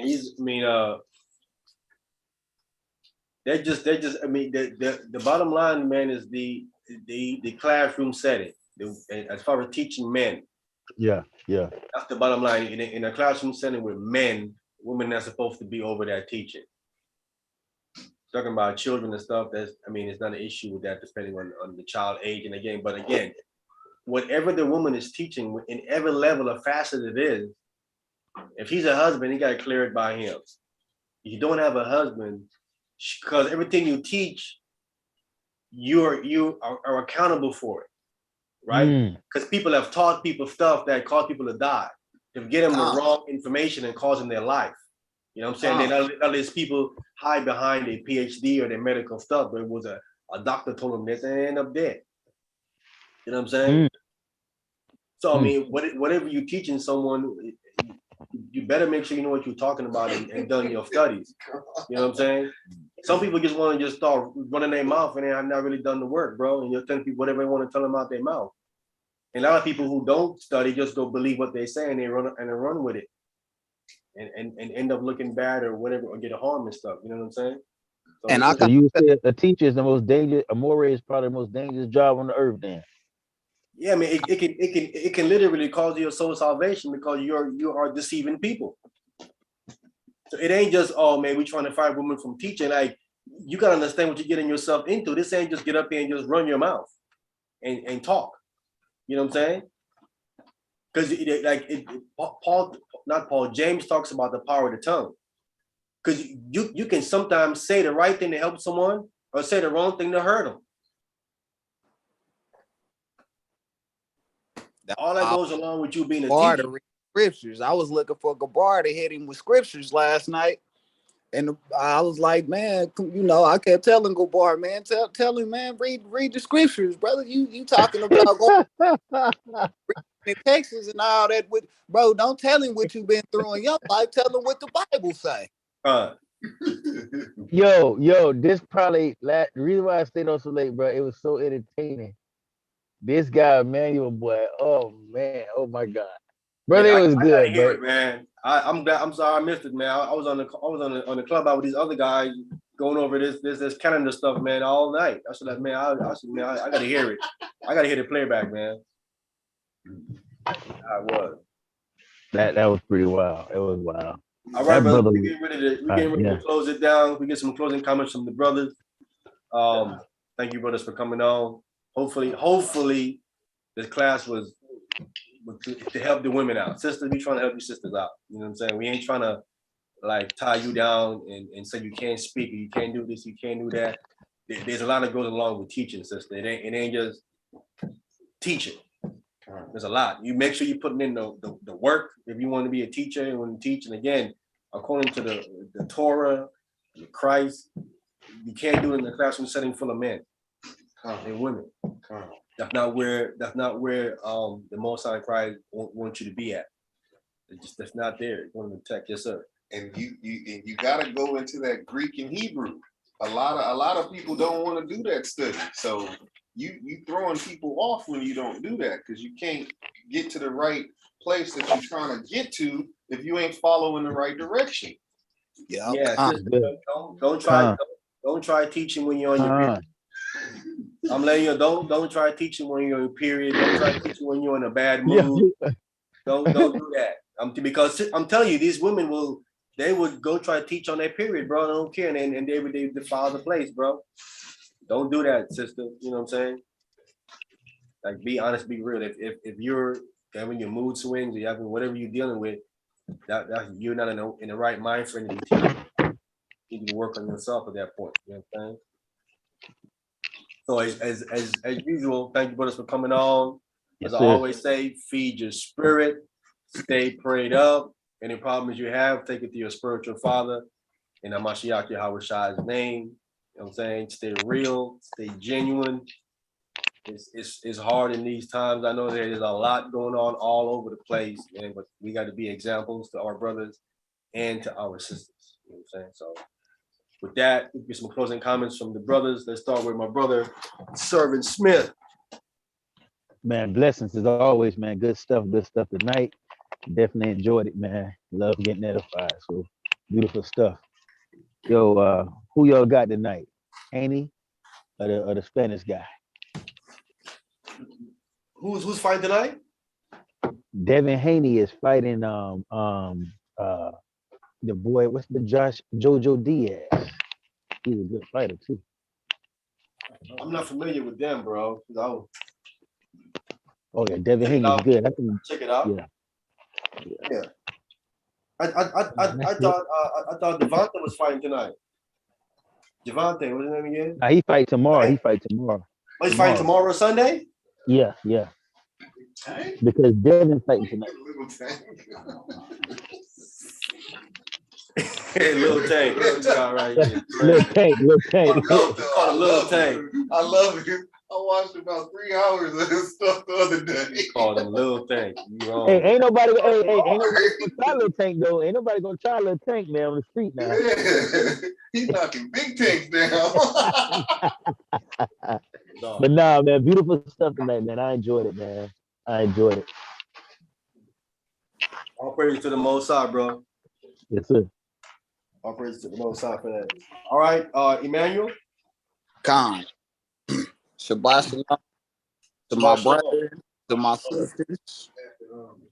Beautiful lesson this evening. You know, I enjoyed myself last night. You know, me and that brother had a good dialect when we got out the debate top. You know, brother Gabar, you know, man, that's my brother, man. But I just, you know, I thought he was gonna come a little bit harder than that, you know. But Service Smith got on there, man. By praises to my brother, man. You know, Baraka thought of my brother because he was on there, man, and he said some pretty eloquent things. He brought out some eloquent scriptures.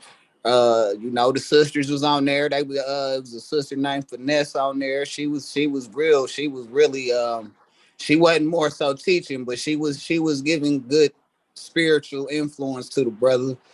And I hope he heard it, you know, like I said, man, it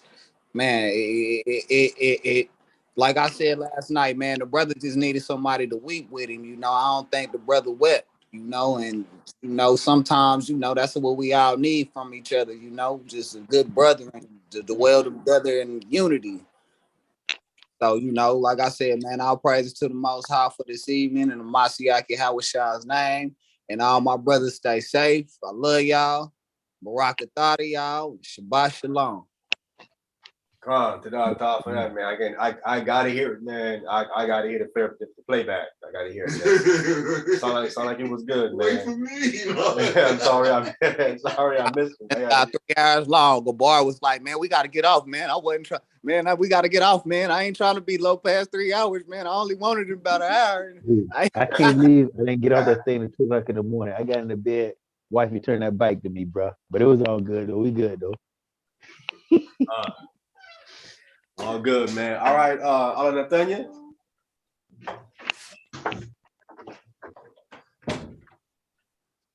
All right, he's not there. All right. Jason, you there? Oh, Yes, I'm here. I'm here. All right, I'm here. You want to say something, brother? You know how to play that? Yes, sir. Yes, sir. I want to say the word is always good. The word is always good. I'm getting deeper in it. It's opening my mind to different things that I've been having a question about, and y'all will be answering the questions through the message.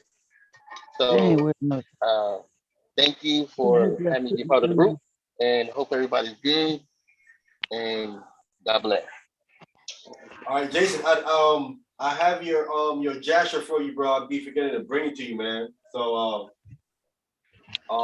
where you gonna be at tomorrow? Here, I'll be at work. You at work tomorrow? It's gonna be cold tomorrow. Okay, I'll make sure I'm gonna swing by there tomorrow and drop that off to you, man. Okay, cool, perfect. All right. Okay, Ala Nathaniel, you there now? Uh-oh. Ala Nathaniel is not there. Stepped away. All right, brothers, man.